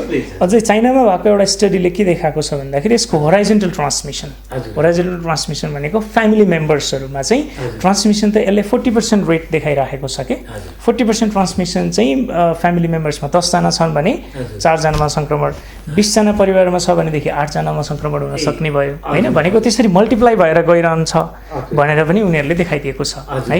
र यहाँले जुन प्रश्न गर्नुभयो मैले 5जनामा सार्न सक्छु, त्यो पछि चाहिँ आइदर मेरो डेथ हुनु पर्यो अथवा चाहिँ मेरो चाहिँ अवस्था सुधार हुनु पर्यो होइन। एक्ज्याक्टली यहाँले भन्न खोज्नु भएको कुरा र भन्नुभएको कुरा एकदमै सत्य हो है। यसमा के हुन्छ भन्दाखेरि अलिकति बुझ्नुपर्ने कुरो है, जुन सङ्क्रमितहरू अथवा चाहिँ सङ्क्रमण हुन सक्ने सम्भावनाहरू हामीले बेसिक रिप्रोडक्सन नम्बर अथवा चाहिँ विभिन्न यसको चाहिँ म्युटेसन्सहरू होइन, विभिन्न कुराहरू गरियो। सङ्क्रमण चाहिँ यसरी गराउन सक्छ अथवा यति हुन सक्छ भन्ने कुराहरू गरियो। त्यो हुँदै पनि यसलाई चाहिँ कसरी क्याटेगोराइज गरिएको छ भन्दाखेरि एउटा high risk, medium risk, low risk र नो रिस्क भनेर राखिएको छ के सङ्क्रमितले सङ्क्रमण गराउन सक्ने अवस्थाहरूका चरणहरू होइन। त्यसो हुँदाखेरि यहाँलाई चाहिँ कोभिड-19 चाहिँ प्रुभ भइसकेको छ, रोग लागिसकेको छ, पिसिआर अथवा कुनै पनि माध्यमबाट चाहिँ हजुर पोजिटिभ देखियो होइन। पोजिटिभ देखियो भने के हुन्छ भने अब म यहाँसँगै हिँडडुल गर्छु, बस्छु र सधैँ यहाँको सम्पर्कमा हुन्छु, म हाई रिस्कमा पर्छु है। त्यतिखेर ममा सङ्क्रमण हुन सक्ने भयो होइन। ममा सङ्क्रमण भइसकेपछि फेरि के हुन्छ भने यहाँ अर्को कुरा बुझ्नुपर्ने, जस्तै यहाँलाई सङ्क्रमण आज देखियो, यो रोगको स्टेजेसहरू छ है। एउटा माइल्ड स्टेज भन्छौँ, सिभियर स्टेज भन्छौँ होइन, र अर्को चाहिँ मोर सिभियर स्टेजेसहरू छ यसको है। त्यो माइल्ड स्टेज भनेको चाहिँ 80% मान्छेहरूमा हुन्छ। माइल्ड स्टेज 80% कतिखेर हुन्छ? इन्क्युबेसन पिरियड निर्धारण गरिएको चाहिँ 3 देखि 7 दिन भनेर निर्धारण गरिएको छ है। तर म्याक्सिमम 14 डेज, एउटा रिसर्चले चाहिँ 27 डेजसम्म पनि इन्फेक्सन हुनसक्छ भनेर पनि देखाएको छ है। त्यो भएको कारणले यहाँ बुझ्नुपर्ने कुरा के हुन्छ भने यो जुन हामीले बेसिक रिप्रोडक्सन नम्बर 4-5जनामा सार्न सक्ने कुरामा के छ, यो समय अवधिमा होइन पहिलो हप्तामा यहाँलाई सङ्क्रमण देखियो अथवा चाहिँ सिम्टम्सहरू देखियो भने अब यहाँ सिभियर स्टेजमा जानको लागि चाहिँ कमसेकम 1 हप्ता समय लाग्छ। त्योबाट यहाँलाई रेस्पिरेटरी डिस्ट्रेस हुन अथवा चाहिँ मोर सिभियर स्टेजमा जानको लागि चाहिँ अरू 4 देखि 6 हप्ता लाग्न सक्छ होइन। यो अवधिभरिमा है यदि यहाँ रिकभर हुन सक्नु भएन भनेदेखि चाहिँ र मानिसहरू त्यति नम्बरमा सम्पर्कमा पनि आउनु पर्यो नि त होइन। र सम्पर्कमा आएका पनि सबै मान्छेहरूमा सङ्क्रमण सर्छ नै भन्ने पनि हुँदैन। मैले भर्खरै यहाँलाई सुनाएँ high risk, medium risk, low risk अथवा नो रिस्क भनेर सुनाएँ होइन। त्यसो हुँदाखेरि कुन क्याटेगोरीमा यिनीहरू पर्छन्, कुन क्याटेगोरीमा मानिसहरूसँग सम्पर्कमा गइयो होइन, र कति समयसम्म त्यो सङ्क्रमण आफ्नो शरीरमा रहिरह्यो, एउटा सङ्क्रमितको शरीरमा रहिरह्यो, ती सबै कुराहरूले निर्धारण गर्छ। पक्कै पनि लगभग यो बारेमा पनि आदरणीय दर्शक महानुभावहरू यहाँहरूले बुझ्नु भएको होला, प्रश्न हुनुभएको होला र सङ्क्रमित कसरी हुने, सङ्क्रमण कसरी सर्छ र कतिजनासम्म सर्छ र त्यसको पिरियड कस्तो हुन्छ भन्ने खालको कुरा पनि अहिले हाम्रो चाहिँ डाक्टर आशिषले यहाँलाई प्रत्यक्ष रूपमा जानकारी गराउँदै हुनुहुन्छ। अब म आएँ ल यो त सङ्क्रमणको कुरा आयो, भाइरस र सङ्क्रमणको कुराहरू आयो, विशेष गरेर अब भइहाल्यो उपचार त गर्नुपर्छ र हामीले अहिलेसम्म के देखिएको छैन भने यसको उपचार विधि औषधि खोपहरू पत्ता लागेको छैन भन्ने खालको विभिन्न मिडियाहरूले लेखेको छ। भनेपछि वास्तविकता के हो, एउटा यहाँले पनि रिसर्च गरिराख्नु भएको छ। अर्को यदि यो छैन भने यो कहिलेसम्म पत्ता लाग्ने, पत्ता त लाग्नु पर्ने होला, केही न केही उपाय त निकाल्नु पर्ने होला। अनि यहाँले के सोचिराख्नु भएको छ यसको बारेमा? यो यहाँले भन्न खोज्नु भएको चाहिँ जुन हाम्रो भ्याक्सिन भन्छौँ, भ्याक्सिन भन्नाले नेपालीमा यसलाई खोप हजुर एक्ज्याक्टली सरी, यो एउटा खोपको कुरा भयो। अर्को चाहिँ अब निदानका लागि उपचार के हुनसक्छ भन्ने भयो होइन। हजुर यो दुईवटा कुरा हुन्छ फेरि यहाँ बुझ्नुपर्ने एउटा जेनरल पपुलेसनले है। भ्याक्सिन अथवा खोप भनेको चाहिँ के हो भने कुनै पनि रोग लाग्नुभन्दा अगाडि नै यो शरीरमा प्रयोग गर्न सकिन्छ। प्रिकसन भयो, यसले चाहिँ रोग लाग्नबाट बचाउने भयो। र निदान भनेको चाहिँ रोग लागिसके पछाडि जुन उपचारहरू गरिन्छ त्यो चाहिँ हाम्रो निदान ट्रिटमेन्टमा गयो है। र खोपको कुराहरू चाहिँ के छ भन्दाखेरि एउटा अब अघि मैले भने यो जेनेटिक रिएसेटमेन्टबाट प्रोडक्सन भएको भाइरस हो। यसको एन्टिजेनिसिटी र इम्युनोजेनिसिटी जुन सर्फेसमा यसले चाहिँ देखाउँछ त्यो चाहिँ अत्यन्तै भेराएबल छ र कन्टिन्युअसली यो म्युटेन्ट भइरहेको छ है। त्यो भएको कारणले गर्दाखेरि जुन यसले एन्टिजेन ममा प्रोडक्सन अथवा ममा लागेको SARS-CoV-2ले चाहिँ प्रड्युस गर्ने एन्टिजेनिसिटी अथवा इम्युनोजेनिसिटी चाहिँ यहाँमा लागेको SARS-CoV-2ले प्रयोग गरेको एन्टिजेनिसिटी इम्युनोजेनिसिटी चाहिँ सेम नहुन सक्छ है। त्यो भएको कारणले गर्दाखेरि ममा लागेको भाइरसलाई इफेक्टिभ हुने एन्टिजेनिसिटी अथवा इम्युनोजेनिसिटीको आधारमा बनाइएको भ्याक्सिनले यहाँलाई काम नगर्न सक्छ। त्यो भएको कारणले गर्दाखेरि अहिलेसम्म भ्याक्सिन प्रोडक्सन फेल भइरहेको हो है। त्यसैले अहिले के भइरहेका छन् त भन्दाखेरि यसको जेनेटिक मेटेरियललाई नै प्रयोग गरेर भ्याक्सिन्सहरू बनाउने प्रक्रियाहरू अगाडि बढिरहेका छन् होइन। र त्यसमा चाहिँ के छ भने अब भ्याक्सिन्सको जेनरल एउटा भ्याक्सिन एउटा खोप उत्पादन गर्नका लागि चाहिँ त्यसका विभिन्न चरणहरू हुन्छन्। पहिलो चरणमा चाहिँ खोज गर्नु पर्यो। अब मैले चाहिँ यो भाइरस अथवा यो कीटाणु यो जीवाणुको चाहिँ यो पार्टलाई प्रयोग गरेर भ्याक्सिन बनाउने हो होइन। अलिकति खोपको कसरी काम गर्छ भन्ने बुझ्नु पर्दाखेरि चाहिँ त्यो जुन हामीले खोप प्रयोग गर्छौँ त्यो खोप चाहिँ त्यही जीवाणुकै अथवा कीटाणुकै केही भागलाई प्रयोग गरिन्छ। त्यही कुरा हामीले हाम्रो शरीरमा अथवा चाहिँ जो चाहिँ सङ्क्रमण प्रोन भनौँ न भन्नाले उनलाई चाहिँ सङ्क्रमण हुनसक्छ भन्ने जोखिममा छ उनीहरूलाई हामीले त्यही पार्टिकल प्रयोग गर्ने हो भनेको त्यही जीवाणु अथवा कीटाणुकै शरीरको भाग प्रयोग गर्ने हो हामीले होइन। त्यसो हुँदाखेरि कुन भाग चाहिँ प्रयोग गर्ने त, कुन चाहिँ हाइली इम्युनोजेनिक छ, कुन चाहिँ एन्टिजेनिक छ, पहिला त्यो कुरा पत्ता लगाउनु पर्यो। त्यो हाम्रो खोजभित्र पर्यो। त्यो पत्ता लागिसके पछाडि पहिला यसको चाहिँ विभिन्न क्लिनिकल ट्रायल्सहरू हुन्छन्। प्री क्लिनिकल फेज भन्छ, त्यो चाहिँ जनावरहरूमा प्रयोग गर्नुपर्छ।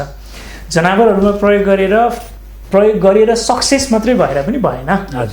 त्यसले कति समयसम्म पर्खिँदाखेरि चाहिँ साइड इफेक्ट्सहरू देखाउन सक्छ होइन। ती कुराहरूको लागि पनि पर्खिनु पर्यो। त्यो भएको कुराले गर्दाखेरि चाहिँ यसको चाहिँ प्रोसेसहरू स्टेजेसहरू हुन्छ है। एउटा चाहिँ अब हाम्रो प्री क्लिनिकल ट्रायल भयो, त्यसपछि क्लिनिकल ट्रायलहरूमा आउँछन् होइन। फेज 1, 2, 3 हुँदै बल्ल एप्रुभलसम्म जानु पर्यो। त्यसो हुँदाखेरि एउटा भ्याक्सिन तयार गर्नको लागि कमसे कम पनि 12 देखि 15 वर्षको समय लाग्छ। यो सजिलो कुरा त होइन। तर यो SARS-CoV-2 को चाहिँ के छ भने अब यति धेरै सङ्क्रमणहरू भइरहेको कारणले गर्दाखेरि चाहिँ WHO ले चाहिँ यो प्रोडक्सन गर्नको लागि क्लिनिकल ट्रायलहरूको जुन समय छ त्यसलाई घटाइदिएको छ, समय सीमा घटाइदिएको छ। त्यो समय सीमा घटाउँदाखेरि पनि करिब हाम्रो चाहिँ 1.5 देखि 2 वर्ष समय लाग्ने अवस्था छ होइन। त्यो अब त्यसको फेजेसहरू मैले अघि कुरा गरेँ। एउटा प्री क्लिनिकल फेज भयो, त्यसपछि चाहिँ हाम्रो क्लिनिकल फेज 1, 2, 3, 4 भएपछि बल्ल भ्याक्सिन प्रोडक्सन हुने हो है। र अहिले एकदमै द्रुत गतिमा चाहिँ क्लिनिकल ट्रायल भइरहेको र चाहिँ सक्सेस रेट चाहिँ मोर देन 95-96% भइरहेको भ्याक्सिन चाहिँ के छ भने चाइनामा हाम्रो एउटा बेजिङ इन्स्टिच्युटले चाहिँ प्रोडक्सन गरेको भ्याक्सिन छ। त्यो पनि अहिले के छ भने हाम्रो चाहिँ क्लिनिकल फेज 2 मा मात्रै छ है। क्लिनिकल फेज 2 सकाएर क्लिनिकल फेज 3 मा जानु पर्यो। 3 मा गएपछि बल्ल एप्रुभल हुनु पर्यो, त्यसपछि त्यसको मास प्रोडक्सन हुनु पर्यो। भनेपछि त कमसे कम पनि हामीलाई चाहिँ 1 वर्ष अझै पनि लाग्ने सम्भावना छ नि हैन। छिटै भयो भने पनि तर पनि अब उनीहरूको भनाइअनुसार हामी कमसे कम 2020 को एन्डसम्ममा चाहिँ यसलाई चाहिँ प्रयोगमा ल्याउन सक्छौँ स्वास्थ्य कर्मीहरूमा भन्ने खालको कुराहरू उनीहरूले गरिरहेका छन्। यो एउटा आशालाग्दो कुरा हो। तर के छ भने अब अहिले क्लिनिकल फेज 2 मै छ। क्लिनिकल फेज 2 सक्सेस भएर 3 सक्सेस हुनु पर्यो हैन। र यसको चाहिँ सिग्निफिकेन्ट साइड इफेक्ट्सहरू देखिनु भएन र यो चाहिँ त्यतिकै इफेक्टिभ पनि प्रभावकारी पनि हुनु पर्यो। त्यो पछि मात्र आउने कुरा भयो हैन। अब मैले यहाँसँग कसरी आएँ भने जस्तै यहाँले पनि रिसर्च गरिराख्नु भएको छ, यहाँले अनुसन्धान गरिराख्नु भएको छ, विशेष गरेर हामी त्यसमा आशावादी पनि छौँ। र अब यहाँको अनुसन्धानले जस्तै अहिले जुन विधि प्रयोग गरिएको छ, जुन औषधि प्रयोग गरिएको छ, त्यो कतिको प्रभावकारी छ यसको बारेमा पनि छोटोमा राखिदिनुहोस् न हजुर। अब औषधिहरूको प्रयोग भन्दाखेरि चाहिँ के छ भने अब विभिन्न देशहरूमा विभिन्न किसिमका औषधिहरू प्रयोगमा आएका छन् है।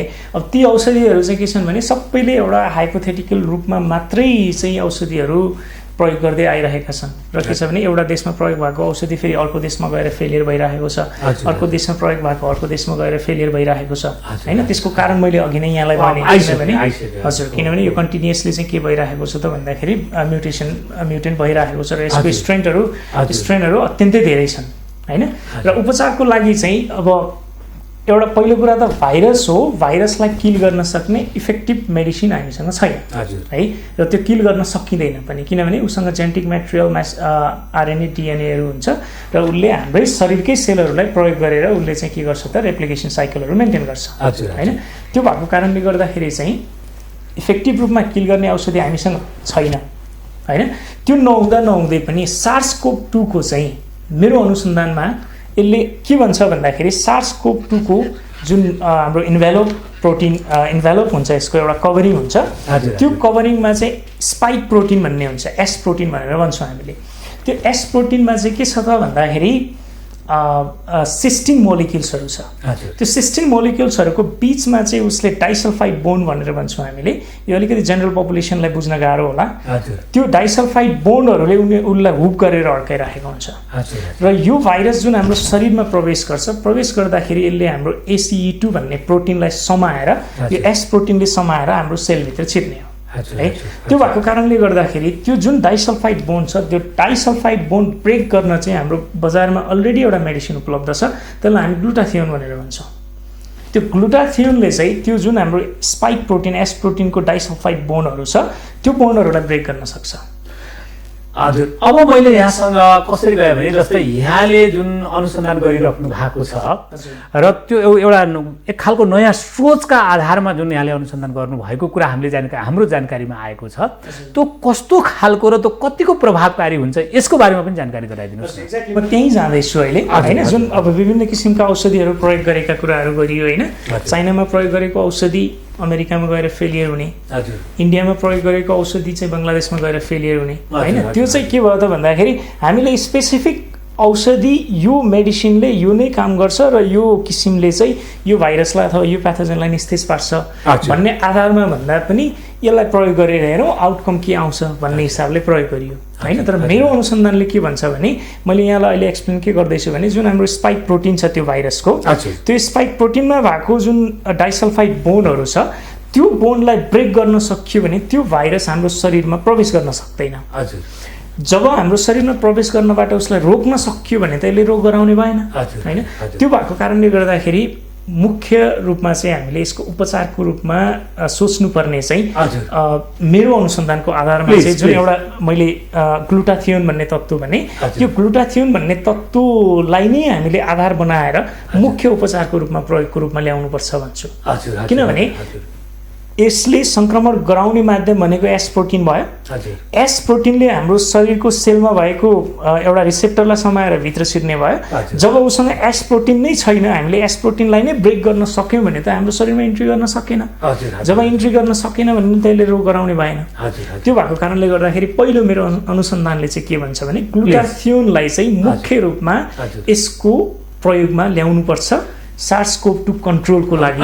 यो त्यो ग्लुटाथियोन भन्नाले चाहिँ त्यो भनेको के हो? अलि सरल भाषामा, सबैले बुझ्ने भाषामा भन्न मिल्छ मिल्दैन के छ फेरि यसको? हजुर, ग्लुटाथियोन भनेको चाहिँ एउटा केमिकल तत्त्व हो हैन, जुन हाम्रो शरीरमा पनि प्रोडक्सन हुन्छ र त्यसलाई हामीले बाहिरबाट चाहिँ औषधिको रूपमा पनि प्रयोग गर्न सक्छौँ, मार्केटमा अवेलेबल पनि छ है। र त्यसले चाहिँ के गर्छ भन्दाखेरि यो चाहिँ अ काइन्ड अफ एन्टिअक्सिडेन्ट भन्नुपर्छ है। यसले चाहिँ के गर्छ भने हाम्रो शरीरमा प्रोडक्सन भइराखेका चाहिँ रिएक्टिभ अक्सिजन स्पेसिसहरू भनेर भन्छौँ, जसले हाम्रो छालाहरूलाई चाहिँ खुम्च्याउने हैन, रिङ्कल्सहरू बसाउने, बुढो बनाउने, हाम्रो शरीरमा भएका सेल्सहरूलाई बिस्तारै चाहिँ वृद्ध बनाउँदै लैजाने कामहरू गर्छ त्यो रिएक्टिभ अक्सिजन स्पेसिसले चाहिँ। र यो ग्लुटाथियोनले चाहिँ त्यो रिएक्टिभ अक्सिजन स्पेसिसहरूलाई निस्तेज पार्ने काम गर्छ, न्युट्रलाइज गर्ने काम गर्छ। हजुर, त्यो चाहिँ हाम्रो एउटा शरीरमै भएको तत्त्व पनि भयो। अर्को कुरा, त्यसलाई हामीले सप्लिमेन्टको रूपमा लिन सक्छौँ हैन। त्यो सप्लिमेन्टको रूपमा लिनाले के भयो त भन्दाखेरि ग्लुटाथियोनको लेभल हाम्रो शरीरमा हाई हुने भयो। जब ग्लुटाथियोनको लेभल हाई हुन्छ, उसले के गर्छ त भन्दाखेरि SARS-CoV-2 को जुन स्पाइक प्रोटिनमा भएको चाहिँ त्यो डाइसल्फाइड बोन्डको कुरा गरिरहेको छु म, त्यसलाई ब्रेक गर्ने भयो। त्यसलाई ब्रेक गर्यो भने पहिलो कुरा भाइरस इन्ट्री गर्न सकेन। दोस्रो कुरा इन्ट्री गरिसकेपछि चाहिँ के हुन्छ भन्दाखेरि उसले भाइरियनहरू प्रोड्युस गर्छ। भाइरियनहरू प्रोड्युस भनेको चाहिँ के भने एकचोटि सेलभित्र पसेपछि उसले हाम्रो सेलकै मेकानिजम मेसिनरीलाई प्रयोग गरेर ऊ मल्टिप्लिकेसन हुन्छ, सङ्ख्या बढाउँदै जान्छ। सङ्ख्या बढेपछि ऊ फेरि अर्को सेललाई सङ्क्रमण गर्न जान्छ होइन। जब हाम्रो रगतमा चाहिँ ग्लुटाथियोनको लेभल हाई छ भने त ती नयाँ बनेका भाइरियनहरूको स्पाइक प्रोटिन त ब्रेक हुने भयो नि। ब्रेक भयो भने उसले रिसङ्क्रमण गराउन त सकेन। त्यसपछि पहिले जुन सङ्ख्यामा प्रवेश गरेका भाइरसहरू छन् उनीहरूलाई हाम्रो शरीरको चाहिँ इम्युन सिस्टमले, इम्युन सेल्सहरूले चाहिँ बिस्तारै किल गर्दै लाने भयो। धन्यवाद यहाँलाई।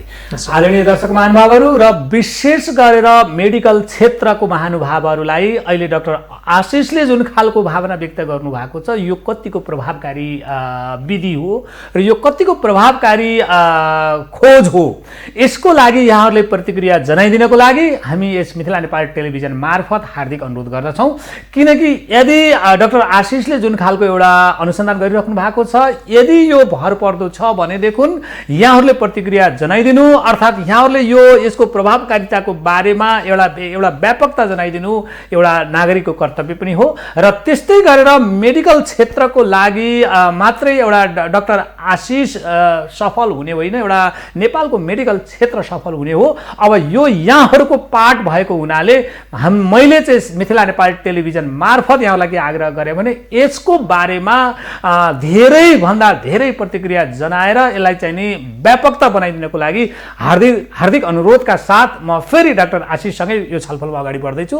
र मैले अब डाक्टर आशिषलाई के भने जस्तै अहिले जुन नेपालमा जुन विधि प्रयोग गरिएको छ कोरोना भाइरस नियन्त्रणमा, मास्क लगाउने अनि लकडाउन गर्ने र घरभित्रै बस्ने यस्ता विविध खालका चाहिँ नि गरिएको छ, यसले नै यो रोग निदान हुन्छ हुँदैन, यसको बारेमा पनि यहाँले चाहिँ नि भनिदिनुहोस् न। यहाँले भन्न खोज्नु भएको एउटा चाहिँ हाम्रो आइसोलेसनको कुरा, हजुर हजुर, क्वारेन्टाइनको कुरा भयो, डिस्टेन्सिङको कुराहरू भइरहेको छ, यो कुरा होइन त? हजुर, यो विषयमा अलिकति हामीले बुझ्नुपर्ने कुरा के छ, मास्क प्रयोगका कुराहरूदेखि लिएर एउटा पिपिई जुन हाम्रो प्रोटेक्सन विधि अहिले अपनाइएको छ, हजुर, यो नेपालमा मात्रै नभएर विश्वभरि भइरहेका कुराहरू छन् होइन। यसमा हामीले बुझ्नुपर्ने कुरा के छ भने अब एउटा जनमानसले नबुझिराखेको कुरो आइसोलेसन भनेको के हो, क्वारेन्टाइन भनेको के हो र कतिखेर चाहिँ यो प्रयोगमा ल्याउनु हो, यसलाई अलिक छोटोमा जानु पर्ला भने मैले डाक्टर। हजुर, एक्ज्याक्टली। आइसोलेसनको मतलब चाहिँ के भन्दाखेरि उदाहरणका लागि चाहिँ म सङ्क्रमित भएँ, भने अब मैले चाहिँ अरूलाई सङ्क्रमण नहोस् भनेर आफू छुट्टै एउटा छुट्टिएर बस्ने व्यवस्था गर्ने त्यो प्रक्रियालाई चाहिँ आइसोलेसन भनियो। क्वारेन्टाइन भनेको चाहिँ म चाहिँ के छ भने सङ्क्रमित ठाउँमा अथवा सङ्क्रमित व्यक्तिसँग एक्सपोज भइसकेको छु तर मलाई लक्षणहरू देखिएको छैन अथवा चाहिँ त्यो रोग लागिसकेको छैन तर पनि ममा लाग्न सक्छ भन्ने हिसाबले चाहिँ म छुट्टिएर बसेँ भने त्यो चाहिँ क्वारेन्टाइन भयो। र डिस्टेन्सिङको कुरा चाहिँ के छ भने अघि हामीले जुन ड्रपलेट्सको कुराहरू गरियो त्यो ड्रपलेट्सहरू चाहिँ मोर देन 5 माइक्रोमिटर हुँदाखेरि अथवा ठुला ड्रपलेट्सहरू हुँदाखेरि चाहिँ के हुन्छ भने हावामा गए पनि ग्राभिटीले पुल गरेर तल ल्याउने भयो हैन। अनि जब तल ल्याउँछ तल ल्याएपछि त हाम्रो नाक मुख आँखाको सम्पर्कभन्दा टाढा हुने भयो हैन। हो त्यसको लागि चाहिँ हामीले के गर्नु पर्यो भन्दा एउटा डिस्टेन्स मेन्टेन गर्नु पर्यो। त्यो डिस्टेन्स चाहिँ के छ भने 1 मिटर अथवा 2 मिटर, सम्भव भए 2 मिटर नभए 1 मिटरको चाहिँ एउटा डिस्टेन्स चाहिँ मेन्टेन गर्नुपर्छ भन्ने खालको चाहिँ जुन रिकमेन्ड गरेको छ डब्ल्युएचओले हैन। यो विश्वभरि नै भइरहेका कुराहरू यिनै हुन् हैन र नेपालमा पनि हामीले गरिरहेको कुरा यही नै हो है। तर यहाँनिर हामीले डराउनु नपर्ने कुरा चाहिँ के छ भने म आश्वस्त के गराउन चाहन्छु भनेदेखि उदाहरणका लागि हामी दुईजना यसरी बसेर कुरा गरिरहेका छौँ, मैले पनि मास्क प्रयोग गरेको छैन, यहाँले पनि मास्क प्रयोग गरिराख्नु भएको छैन, किन त? यहाँ एउटा चाहिँ जनमानसमा प्रश्न पनि उठ्न सक्छ नि, किन यस्तो सङ्क्रमणको समयमा हामी एउटा डिस्टेन्समा बसेर मास्क प्रयोग नगरी कुरा गरिरहेका छौँ? किन भन्दाखेरि यहाँ पनि एक्सपोजर अथवा चाहिँ त्यो कन्टामिनेटेड एरियासँग एक्सपोज हुनुहुन्न, म पनि त्यो एरियामा चाहिँ एक्सपोज भएको छैन भने चाहिँ आई मिन नो रिस्क, यहाँ पनि नो रिस्क। र हामी दुवैजना जब नो रिस्कमा छौँ भने हामीले मास्क प्रयोग गर्नु अथवा चाहिँ अरू प्रोटेक्सनहरू अपनाउनु पर्ने जरुरत छैन है। र हाई रिस्कमा भएको मानिसहरूले मात्रै यो हामीले मास्क प्रयोग गर्नुपर्ने अथवा चाहिँ अरू प्रोटेक्सनहरू अपनाउनु पर्ने है। जुन मिडियम रिस्क अथवा चाहिँ लो रिस्क अथवा नो रिस्कमा भएको चाहिँ हामी जुन पपुलेसन अथवा जेनरल पपुलेसनहरू छ उहाँहरूले चाहिँ त्यति धेरै थ्रेटमा आउनुपर्ने डराउनु पर्ने आवश्यकता छैन। एउटा सामान्य इफ शङ्कास्पद छ भनेदेखि चाहिँ मास्कको प्रयोग गरौँ, डाइरेक्ट ड्रपलेट इन्फेक्सन नहोस्। त्योभन्दा बाँकीकाहरूले चाहिँ यति धेरै हामी डराउनु पर्ने सङ्क्रमण भइहाल्ला कि भनेर चाहिँ डराउनु पर्ने अथवा सेल्फ आइसोलेसन अथवा क्वारेन्टाइन अथवा डिस्टेन्सिङ यो सबै कुराहरू सोचिरहनु पर्ने त्यस्तो जरुरी चाहिँ छैन। भन्नाले धेरै तर्सनु आवश्यक छैन, यहाँको चाहिँ छोटोमा भन्दा यही रह्यो। हजुर, एक्ज्याक्ट। अब एउटा मैले यहाँसँग एउटा प्रश्न छ, यो प्रश्नको बारेमा म कन्फर्म हुन चाहे यहाँसँग र आम दर्शकलाई पनि। जस्तै हर्ड इम्युनिटीको कुरा आएको छ, यसको प्रयोगको सम्भावनालाई यहाँले कस्तो देख्नु भएको छ? हर्ड इम्युनिटीको जुन सम्भावनाको कुराहरू भइरहेको छ, पहिलो कुरा हामीले बुझ्नुपर्ने कुरो के हो भने हर्ड इम्युनिटी भनेको के हो त? हजुर प्लिज। हर्ड इम्युनिटी भनेको चाहिँ के हो भन्दाखेरि जस्तै हामीले एउटा पोलियो भाइरसमा चाहिँ प्रयोग गर्छौँ, ओरल पोलियो भ्याक्सिन प्रयोग गर्छौँ। त्यो ओरल पोलियो भ्याक्सिनले के गर्छ भने हामीले चाहिँ त्यो समुदायका सेलेक्टेड बच्चाहरूमा त्यो भ्याक्सिन दिएपछि बच्चाहरूले भ्याक्सिन चाहिँ खान्छ अनि उसले बिस्तारै टोयलेट गर्छ अथवा दिसा पिसाबहरू गर्छ। त्यो दिसा पिसाबको माध्यमबाट चाहिँ बिस्तारै त्यो पोलियो भाइरसेसहरू पानीको माध्यमबाट या विभिन्न माध्यमबाट चाहिँ अरू बच्चाहरूको शरीरमा प्रवेश गर्छ र उसले चाहिँ इम्युनिटी चाहिँ अथवा इम्युनोग्लोबुलिन अथवा एन्टिबडी प्रोडक्सन गर्छ बच्चाहरूको बडीमा र पोलियो भाइरसबाट चाहिँ उसले बचाउँछ। त्यस्तै गरी यो SARS-CoV-2 को पनि जुन हर्ड इम्युनिटीको कुरा छ, हर्ड इम्युनिटी हुनको लागि के हुनुपर्छ भन्दाखेरि कुनै पनि समुदायमा कमसेकम 60% जनसङ्ख्या चाहिँ इन्फेक्टेड हुनुपर्छ है। अब यहाँनिर एउटा डरलाग्दो कुरा के छ है, यसको जुन मृत्युदर डिफाइन गरिएको छ 1 देखि 3% मृत्युदर भनेर WHO ले डिफाइन गरेको छ हैन। अब म सानो उदाहरण दिन्छु, नेपालकै मात्रै थियो, हाम्रो जनसङ्ख्या कति? 3 करोड लगभग 3 करोड मानौँ हैन। 3 करोड जनसङ्ख्यामा हर्ड इम्युनिटी क्रिएट गर्नलाई कति मानिसहरूमा संक्रमण हुनु पर्यो? 60% मानिसमा संक्रमण हुँदाखेरि कति हुने भयो? छ त्यहाँ 1 करोड 80 लाख अथवा मानव सरदरमा 2 करोड मानिसहरूमा संक्रमण हुनु पर्यो। 2 करोड मानिसमा संक्रमण हुँदाखेरि 1% मात्रै डेथ भयो भने कति जनाको डेथ हुन सक्छ? 1% हुँदाखेरि लगभग 1,50,000 भनौँ, अराउन्ड 1 लाख या 2 लाख मानिस होइन। 1 करोड हुँदा 1 लाख भयो, 2 करोड हुँदा 2 लाख जाने होइन। 2 lakh are be ready to होइन, हामी सेक्रिफाइस गर्न तयार छौँ त? 2 लाख पपुलेसन हामी आज मार्न तयार छौँ त होइन? त्यो सेक्रिफाइस त एउटा ठुलो सेक्रिफाइस हो नि त होइन। नेपालको लागि मात्रै त्यो हो, हामीले विश्वमा हेर्ने भने त 6 बिलियन पपुलेसनको 2% जानु पर्यो भने त इट्स अ ह्युज नम्बर। त्यो भएको कारणले गर्दाखेरि हर्ड इम्युनिटी चाहिँ हामीले लाचार भएर भाइरस कन्ट्रोल गर्न सकिएन, अब यसले जसरी लैजान्छ लगो 60% पुगेपछि अथवा हर्ड इम्युनिटी क्रिएट भएपछि आफै स्टेबल हुन्छ होइन, एउटा पिक लेभल मेन्टेन भएपछि आफै स्टेबल हुन्छ भन्ने हिसाबले बस्ने हो भने हर्ड इम्युनिटी इज राइट। होइन भने चाहिँ हर्ड इम्युनिटीमा अहिले हामीले सोच्यौँ भने चाहिँ इट्स अ ग्रेट थ्रेट हाम्रो लागि एउटा ठुलो। त्यस्तो भयो भने त मेडिकल क्षेत्र त फेलियर भएन फेरि? हजुर, एक्ज्याक्टली, हामीले चाहिँ सरेन्डर गरेको अवस्था हो।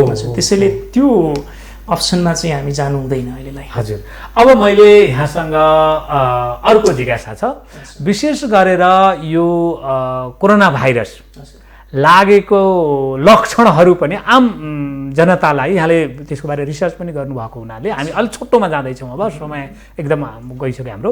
अब त्यो लागेको कुरा कसरी थाहा पाउने र त्यसका लक्षणहरू मलाई चाहिँ नि कोरोना भाइरस छ छैन भन्ने कुरा एकजना सर्वसाधारणले कसरी थाहा पाउन सक्छ, यसको बारेमा पनि यहाँको बुझाइ के छ बताइदिनुहोस् न। एकदमै राम्रो प्रश्न। यसमा के छ भने पहिलो कुरा त यो सङ्क्रमण हाम्रो शरीरमा आइसकेपछि SARS-CoV-2 हाम्रो शरीरमा इन्ट्री गरेपछि 80%, 60 देखि 80% मानिसहरूमा एसिम्टोमेटिक हुन्छ, यसले लक्षण नै देखाउँदैन। लक्षणै नदेखाएपछि एउटा कुरो डेन्जरस यो भयो, अघि पनि हामीले कुरा गऱ्यौँ किन सङ्क्रमण यति धेरै भइरहेको छ, थाहै नपाइकन सङ्क्रमण भइदिन्छ होइन। यो कुरा एउटा भयो। अर्को कुरा के छ भने त्यो जुन हाम्रो 20 देखि 40% मान्छेहरूमा चाहिँ लक्षणहरू देखिन्छ, त्यो लक्षणहरूमा पनि के पर्छ त भन्दाखेरि हाम्रो एउटा ज्वरो आउने, सुक्खा खोकी लाग्ने है, त्यसपछि गएर चाहिँ हाम्रो एउटा चाहिँ हाम्रो थ्रोट पेन भनेर भन्छौँ हामी होइन, थ्रोट पेनहरू हुनसक्छ। यो चाहिँ सामान्य लक्षणहरू भयो है। यो सामान्य लक्षणहरू फेरि के हुन्छ त भन्दाखेरि सामान्य रुगाखोकीमा पनि लक्षणहरू देखिन्छन्। कहिलेकाहीँ एलर्जिक राइनाइटिस भन्छौँ हामी, कुनै पोलेन ग्रेन्सहरू अथवा चाहिँ एलर्जेन्सहरू नाकभित्र छिर्यो भने नाकहरू चिलाउने, त्यसपछि नाक पोल्ने होइन, त्यसपछि चाहिँ एकदमै श्वास प्रश्वास गर्न गाह्रो भए जस्तो हुने, यो लक्षणहरू यसमा पनि देखिन्छ। अर्को इन्फ्लुएन्जा भाइरसमा पनि यो समस्याहरू देखिन्छ होइन। त्यसो हुँदाखेरि छुट्याउन एकदमै गाह्रो छ, यो नै हो भनेर छुट्याउन गाह्रो छ है।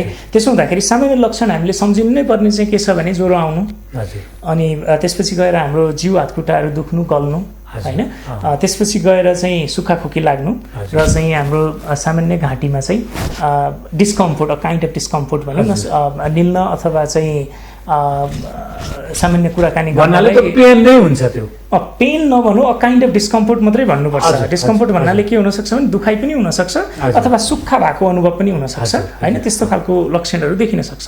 तर यी लक्षणहरू देखिने बित्तिकै SARS-CoV-2 नै हो अथवा COVID-19 नै हो भनेर डराउनु चाहिँ पर्दैन। मैले भर्खरै भने इन्फ्लुएन्जाले पनि गराउन सक्यो, एलर्जिक राइनाइटिसले पनि गराउन सक्यो, एउटा कमन कोल्डले पनि गराउन सक्यो होइन। त्यसो भएको कारणले गर्दाखेरि यी चाहिँ नन स्पेसिफिक सिम्टम्सहरू हुन्। अब यसको चाहिने लक्षणहरू त त्यो भयो, विशेष गरेर अन्तिम उपाय भनेको त टेस्ट नै गराउने हो। अनि यो टेस्ट गराउँदाखेरिमा RDT टेस्ट भनेको कस्तो टेस्ट हो र यो कतिको विश्वासिलो छ र यसलाई डिफाइन गर्नको लागि PCR नै किन पर्ने, यसको बारेमा पनि यहाँले चाहिँ जानकारी गराइदिनुहोस् न। यो विषयमा के छ भने अलिकति भ्रमहरू पनि आइरहेको अनि तर्क वितर्कहरू पनि भइरहेका कुराहरू छन् होइन। यो RDT भनेको चाहिँ के छ भने यसलाई ऱ्यापिड डायग्नोस्टिक टेस्ट किट भनेर भन्छौँ कि। यो ऱ्यापिड डायग्नोस्टिक टेस्ट किट भनेको चाहिँ के हो भन्दाखेरि त्यो एउटा किटमा चाहिँ दुई किसिमकै किटहरू उपलब्ध हुन्छन्। आइदर एउटा किटले एन्टिजेन बोकेको हुन्छ अथवा चाहिँ किटले चाहिँ एन्टिबडी बोकेको हुन्छ है। यो किटले चाहिँ के गर्छ भने हाम्रो शरीरबाट एउटा स्याम्पल कलेक्सन गरिन्छ। त्यो स्याम्पल कलेक्सन चाहिँ रगतबाट निकाल्न पनि सकियो अथवा चाहिँ हाम्रो जुन थ्रोट स्वाब अथवा नेजल स्वाब भनेर भन्छौँ योहरू निकाल्न पनि सकिन्छ। जुन किटले चाहिँ एज अ एन्टिबडी बोकेको छ त्यसको सजिलो भाषामा भन्दा सिगान र खकार भन्ने कुरा। एक्ज्याक्टली हजुर, सिगान र खकार लिन सकिन्छ। जसले चाहिँ एन्टिबडी बोकेको छ जुन किटले, उसको लागि चाहिँ सिगान र खकार लिन सकिन्छ। जुन किटले चाहिँ एन्टिजेन बोकेको छ उसको लागि चाहिँ रगत लिनुपर्ने हुन्छ है। हो त्योबाट हामीले जाँच गर्न सक्छौँ। तर यो जाँच गर्दाखेरि के छ भने पहिलो कुरा त यो जुन किटहरू छ यो किटहरूले चाहिँ अब कोरोना भाइरसकै फ्यामिलीको हामीसँग कमन कोल्ड पहिला भएको छ। उदाहरणको लागि कमन कोल्ड भएको छ भने त्यो कोरोना भाइरस फ्यामिलीकै जुन भाइरसले कमन कोल्ड गरेको छ त्यसको विरुद्धमा हाम्रो शरीरमा एन्टिबडी त बनेको हुन्छ। र यो हामीले चाहिँ जुन एन्टिजेन भएको किट प्रयोग गर्छौँ त्यसले हाम्रो रगत लिन साथ उसले के गर्ने भयो त एन्टिबडी पोजिटिभ देखाइदिने भयो। तर यो एन्टिबडी चाहिँ हाम्रो कहाँबाट बनेको हो त? SARS-CoV-2 बाट त होइन नि, कोरोना भाइरस फ्यामिलीकै कमन कोल्ड भाइरसले गराइदिएको छ होइन। त्यो भएको कारणले गर्दाखेरि यहाँ चाहिँ के आउने भयो त अब फल्स पोजिटिभ रिजल्ट आउन सक्छ RDT-बाट। त्यो भएको कारणले गर्दाखेरि यो RDT जुन छ यसको लागि हामीले ध्यान दिनुपर्ने कुराहरू धेरै छन् है। हुन चाहिँ यो इनइफेक्टिभ हो भन्न चाहिँ मिल्दैन, इफेक्टिभ हुन सक्छ तर हामीले यसलाई सही रूपमा प्रयोग गर्नु पर्यो। पहिलो कुरा हामी एन्टिजेन किट अथवा एन्टिबडी किट के प्रयोग गर्दैछौँ होइन। अब उदाहरणको लागि एन्टिबडी किट प्रयोग गर्दैछौँ रगतबाट जाँच गर्ने, यो हाम्रा लागि कतिको उपयुक्त अथवा प्रभावकारी छ? कतिखेर एन्टिबडी हाम्रो शरीरमा बन्छ? SARS-CoV-2 शरीरमा पसिसकेपछि उसले जब रोग गराउन सुरु गर्छ त्यसको एक हप्ता पछि गएर बल्ल मात्र एन्टिबडी चाहिँ प्रोडक्सन हुन्छ।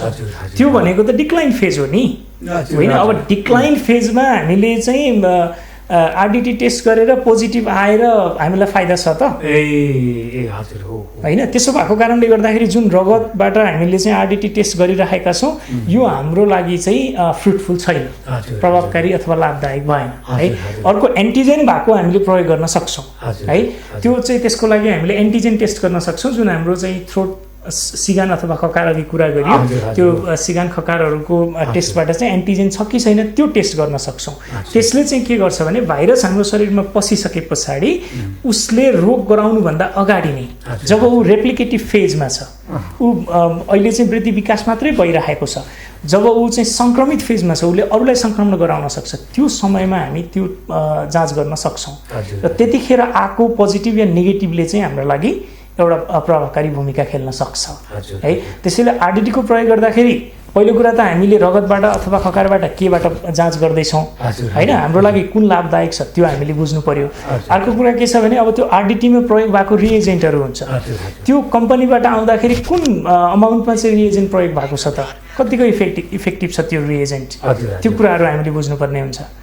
त्यो भएको कारणले गर्दाखेरि आरडिटी चाहिँ कतिको रिलायबल सोर्सबाट आइरहेको छ त्यो किट होइन, र हामीले चाहिँ स्याम्पल कलेक्सन अथवा ह्यान्डलिङ गर्दाखेरि चाहिँ कतिको सतर्क भएर चाहिँ त्यो स्याम्पलहरू कलेक्सन गरिरहेका छौँ र हामी के को लागि चाहिँ यो जाँच गर्दैछौँ, त्यो कुराहरू हामीले बुझ्न। धन्यवाद। अब फेरि हामी अर्कोमा यो कोरोना भाइरस जुन यहाँले अनुसन्धान गरिराख्नु भएको एउटा व्यक्तित्वको नाताले यो कतिको खतरनाक तपाईँको चाहिने भाइरस हो र यो लाग्ने बित्तिकै मान्छेको डेथ हुन्छ हुँदैन अथवा के छ र अलिक छोटोमा जानु पर्ला र जुन आम जुन मानिस जनता अथवा समुदाय एकदम त्रसित हुनुहुन्छ, यसो गरेर तपाईँ के आश्वस्त पार्न के भन्दै हुनुहुन्छ, के भन्नुहुन्छ तपाईँ? हजुर, एकदमै यो विषयमा हामीले चाहिँ अलिकति ध्यान दिनुपर्ने कुरा के हुन्छ भने कतिको खतरनाक हो भन्ने विषय हो है। कतिको खतरनाक हो भन्ने विषयमा जब यसको डेथ रेट हामीले 1% to 3% मात्रै भनेर डिफाइन गरिरहेका छौँ होइन, त्यो 1% to 3% डेथ त हाम्रो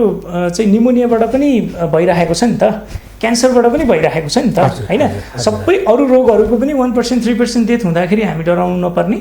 तर यो जुन हाम्रो कोभिड-19 को सङ्क्रमण छ योबाट डराउनु पर्ने कारण चाहिँ के छ भने अघि हामीले जुन छलफल गरियो यो अत्यन्तै चाँडो के हुन्छ त सङ्क्रमण हुन्छ, त्यो कारणले हामी डराउनु पर्ने हो है। अनि ठुलो सङ्ख्यामा सङ्क्रमण भएपछि लेस पर्सेन्टेज डेथ भए पनि के भयो त भन्दाखेरि डेथ हुनेको सङ्ख्या चाहिँ धेरै देखियो है, त्यो भएको कारणले डराउनु पर्ने अवस्था हो। तर एज अ भाइरसको रूपमा डिजिजको रूपमा हामी डराउनु पर्ने आवश्यकता छैन, किनभने यो लाग्ने बित्तिकै तुरुन्तै यसले डेथ गराउने होइन है। पहिलो कुरा यो शरीरमा लाग्छ, सामान्य लक्षणहरू देखाउँछ, त्यहाँबाट चाहिँ यसले हाम्रो फोक्सोमा निमोनिया देखाउनको लागि कमसेकम 1 हप्ता लाग्छ, त्यो पछि चाहिँ उसलाई भेन्टिलेटरमा राख्नुपर्ने अवस्था आउनको लागि चाहिँ कमसेकम 4 हप्ता लाग्छ। त्यसो भएपछि त डिजिज कोर्स त लामो छ नि, सङ्क्रमण हुने बित्तिकै मरिहालिन्छ भनेर डराउनु पर्दैन। पहिलो कुरा लाग्न नदिने, लागिहाल्यो भने चाहिँ के गर्ने भन्दाखेरि यसका विभिन्न चाहिँ अब उपायहरू छन्, बच्ने उपायहरू यो बच्ने उपाय के हुन सक्छ? हजुर, त्यो उपायहरू चाहिँ मैले एउटा सानो चाहिँ निमोनिक्स तयार गरेको छु है, त्यसमा चाहिँ मैले 5W भनेर तयार गरेको छु है, त्यो हामीले चाहिँ याद गर्नुपर्ने कुरा। फर्स्ट W भनेको वास, हजुर धुनु पर्यो, त्यो धुने भनेको हातलाई जुन साबुन पानी लगाएर चाहिँ धुने अथवा सेनिटाइज गर्ने कुरा छ। यहाँ म एउटा कुरा चाहिँ के भन्न चाहन्छु भने जुन हामीले अल्कोहल प्रयोग गरिरहेका छौँ एज अ सेनिटाइजर, कि त 100% अल्कोहल हुनु पर्यो, किनभने भाइरस चाहिँ एल्कालाइन मिडियममा के हुन्छ त डिएक्टिभेट हुन्छ, मार्न सकिन्छ है। र अल्कोहलको जुन 100% अल्कोहल छ उसको पिएच चाहिँ 7 point something भनेको स्लाइटली एल्कालाइन हुन्छ है। तर हामीले प्रयोग गरिरहेको सेनिटाइजरमा त 100% अल्कोहल त छैन, 70% अल्कोहल हुन्छ। त्यसको पिएचले चाहिँ के त्यो भाइरललाई चाहिँ त्यो भाइरसलाई चाहिँ डिएक्टिभेट गर्न सक्छ त?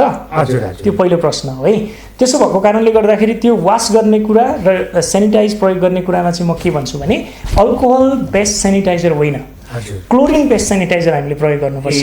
यो एउटा फर्स्ट स्टेप हाम्रो लागि हुनसक्छ। र जुन हामीले अघि फोमाइड बर्न भनेर चाहिँ मेटेरियलहरूमा लागेका भाइरसहरू सर्ने कुरा गरियो, त्यसलाई डिसइन्फेक्सन गर्न पनि हामीले क्लोरिन बेस्ड सोलुसनमै जानुपर्छ है।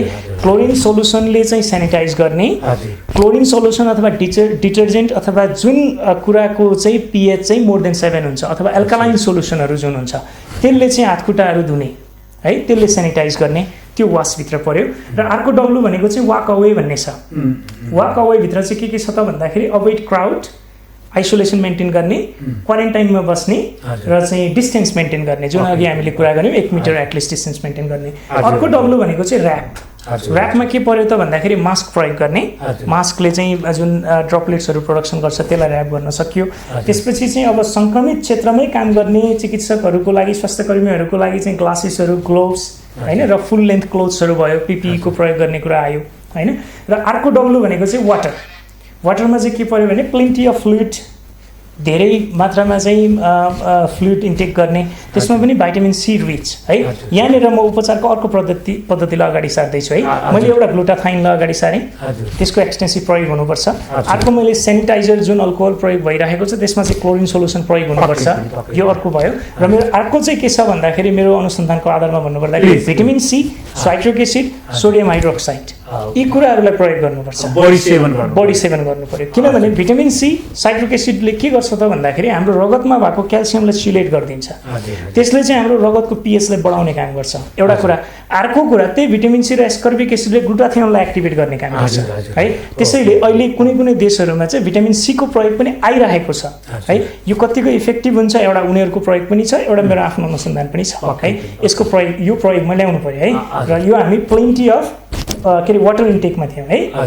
त्यसपछि नेबुलाइजेसनको कुरा आउँछ यो वाटरभित्र। त्यही ग्लुटाथियोनलाई नै हामीले नेबुलाइजेसनको रूपमा प्रयोग गर्न सक्छौँ। यदि त्यो छैन भने सर्वसाधारणले हरेक दिन घरमा तातो पानी तताएर पानीको बाफ लिन सकिन्छ है। यो अर्को प्रक्रिया भयो। र अर्को डब्लु भनेको चाहिँ वेटमा चाहिँ के पर्यो भने उदाहरणका लागि म सङ्क्रमित छु अथवा मलाई चाहिँ सङ्क्रमणका लक्षणहरू देखिए, म आफै अस्पताल जाने होइन। के गर्ने भने मैले चिकित्सक अथवा सम्बन्धित अस्पतालमा सम्पर्क गर्ने टेलिफोनबाट मलाई यस्तो यस्तो समस्याहरू छ। त्यसपछि वेट गर्ने उहाँहरूको सल्लाह सुझावको लागि। किनभने म आफै गएँ भने त मैले धेरैलाई सङ्क्रमित गराउन सकेँ नि त होइन। त्यसैले वी ह्याभ टु वेट है। त्यसैले के भयो भने यसमा 5वटा डब्लु के आयो? वास, वाक अवे, ऱ्याप, वाटर र वेट। यो 5वटा कुरा हामीले चाहिँ प्रयोगमा ल्याउनु पर्यो। र मास्क प्रयोग गर्दाखेरि मास्क प्रयोगको लागि म एउटा सानो जानकारी दिन चाहन्छु। त्यसका पनि केही स्टेपहरू छन् हामीले ध्यान दिनुपर्ने कुराहरू। त्यो मास्क प्रयोगको लागि चाहिँ मैले 5वटा सी भनेर राखेको छु है। 5वटा सीमा चाहिँ एउटा क्लिन, पहिलो कुरा मास्क प्रयोग गर्नुभन्दा अगाडि हामीले हात धुनु पर्यो किनभने मास्क हामी छुँदैछौँ। अर्को चाहिँ सी भनेको हेर्ने सी है। त्यो मास्कमा कतै बलहरू छ कि अथवा चाहिँ मास्क नै सङ्क्रमित छ कि पहिला त्यसलाई राम्रोसँग हेर्नु पर्यो। अर्को सी भनेको चाहिँ क्लास्प, त्यसलाई कसरी होल्ड गर्ने, मास्कलाई लगाउने भागलाई छुने होइन, त्यसको फित्तामा मात्रै छुने है। त्यो चाहिँ हाम्रो क्लास्प भित्र पर्यो। अर्को चाहिँ हाम्रो के छ भन्दाखेरि प्रेस गर्ने, प्रेस गर्ने। त्यसलाई चाहिँ मास्क लगाइसकेपछि नाकको डाँडीमा हामीले यसरी थिचेर हजुर यहाँबाट तलमाथि हाम्रो एरोसोलहरू नजाओस् भनेर त्यो गर्नु पर्यो। र अर्को सी भनेको चाहिँ के छ भने कम्प्युट भनेको चाहिँ मास्क लगाइसकेपछि त्यसलाई यहाँ तल हामीले बिस्तारै तान्ने, चिउडोसम्म छोप्ने गर्नु पर्यो ताकि नाकदेखि चिउडोसम्म त्यसले चाहिँ राम्रो कभर गर्न सकोस् है। यी कुराहरूमा ध्यान दिनु पर्यो। म एउटा सानो प्रसङ्ग जोडिहालेँ ट्रिटमेन्टको कुरामा है। ट्रिटमेन्टमा मैले के कुरा उठाएँ भन्दाखेरि पहिलो कुरा हामी स्वास्थ्य कर्मीहरूले ग्लुटाथियोनको प्रयोगमा ल्याउनु पर्यो, एस्कर्बिक एसिड भिटामिन सीलाई प्रयोगमा ल्याउनु पर्यो, सेनिटाइजरमा हामीले क्लोरिन सोलुसनलाई लिएर आउनु पर्यो। र अर्को कुरा के छ भन्दाखेरि यो जुन हाम्रो सरी मैले स्किप भयो माइन्डबाट, इन्टरफेरोन अल्फा है। यो जुन हामीले चाहिँ प्रयोग गरिरहेका छौँ हेपाटाइटिस बी को सी को ट्रिटमेन्टको लागि प्रयोग गरिरहेका छौँ। यो चाहिँ के हुन्छ भने हाम्रो शरीरमै पनि प्रोडक्सन हुन्छ सङ्क्रमित सेलहरूबाट र त्यसले भाइरसलाई चाहिँ रेप्लिकेसन हुनबाट बचाउँछ। त्यस्तै त्यो हाम्रो मार्केटमा पनि उपलब्ध छ, त्यसलाई पनि हामीले प्रयोगमा ल्याउनुपर्छ जसले चाहिँ हाम्रो शरीरमा प्रवेश गरिसकेको भाइरसलाई चाहिँ फर्दर रेप्लिकेसन हुन दिँदैन। पक्कै पनि यहाँलाई धेरै धेरै धन्यवाद डाक्टर आशिष यहाँ आइदिनु भयो र हाम्रो यस मिथिला नेपाल टेलिभिजन मार्फत आम जनतामा अहिले आम दर्शकमा अथवा चाहिँ आम नेपाली जनसमुदाय मात्रै होइन विश्वका जसले मिथिला नेपाल टेलिभिजन हेर्नुहुन्छ उहाँहरूलाई पनि केही न केही सुझाव युक्त कुरा र फ्याक्टको आधारमा यहाँले आफ्नो भनाइ राखिदिनु भयो। यहाँलाई धेरै धेरै धन्यवाद। र यो बेला पक्कै पनि यहाँले जुन समय हामीलाई दिनुभयो र यो धेरै जनमानसको लागि निकै एउटा राहत महसुस गराएको पनि होला। यहाँलाई धेरै धेरै धन्यवाद। आदरणीय दर्शक महानुभावहरू, यहाँलाई आजको यो कार्यक्रम कस्तो लाग्यो? विशेष गरेर अहिले जुन यो मुलुकमा कोरोना भाइरस सङ्क्रमणको जुन एउटा बढ्दो गतिमा अगाडि गएको छ र आम जनता यसबाट त्रसित हुनुभएको छ। अब उहाँको डाक्टर आशिषको भनाइअनुसार त्यति त्रसित हुनु पर्दैन। हामीले चाहिँ केही विधिहरू जुन उहाँले ट्रिप्सहरू दिनुभएको छ यस्ता कुराहरूलाई अपनाउनु भयो भनेदेखि हामी त्रसित हुन त्यति आवश्यक छैन र डराउनु पर्दैन भन्ने खालको जुन आश्वासन दिनुभएको छ। र यो कार्यक्रमलाई यहाँहरूलाई हेरिदिनको लागि मैले पुनः आग्रह गरेँ र यो कार्यक्रम भरे फेरि टेलिभिजन मार्फत 7 बजे पनि जाँदैछ। यो कुरा यहाँहरूलाई मैले जानकारी गराएँ। त्यसबाट पनि यहाँहरू क्लियर हुनको लागि यसलाई चाहिँ हेरिदिनको लागि र यहाँहरू सचेत बनिदिनको लागि पुनः आग्रह गरेँ। त्यस्तै गरेर फेरि हामीले यो कार्यक्रमलाई हामी युट्युबमा पनि राख्छौँ र हाम्रो युट्युब हो एमटिभी नेपाल 4K र एमटिभी नेपाल 4K लाई यहाँले सब्स्क्राइब गर्दै यो कार्यक्रम हेरेर आफू सुरक्षित हुनको लागि जुन हाम्रो डाक्टर आशिषले जुन खालको एउटा विधि उपचारका विधिहरू र त्यसमा चाहिँ प्रिकसनका बारेमा उहाँले धेरै फ्याक्टसँग रिलेटेड कुराहरू उहाँले बताउनु भएको छ। पक्कै पनि यहाँहरूले यो कार्यक्रमलाई हेरेर आफू सुरक्षित हुनको लागि हार्दिक हार्दिक अनुरोध गर्दै म फेरि यस्तै कार्यक्रमबाट भेट हुनेछु र त्योभन्दा पहिला म भन्छु मिथिला नेपाल टेलिभिजन सबैको लागि सधैँको लागि र मिथिला र नेपाललाई जोड्नको लागि मिथिला नेपाल टेलिभिजन यो हाम्रो चाहिने आह्वान पनि हो भन्दै यहाँहरूबाट बिदा हुन्छु। पुनः यस्ता कार्यक्रमहरू ल्याउने बाचा गर्दै अहिलेलाई नमस्ते, सुखी रहनुहोस्, स्वस्थ रहनुहोस्, खुसी रहनुहोस् र शान्त रहनुहोस्। यो मिथिला नेपाल टेलिभिजनको यहाँहरूलाई आग्रह छ।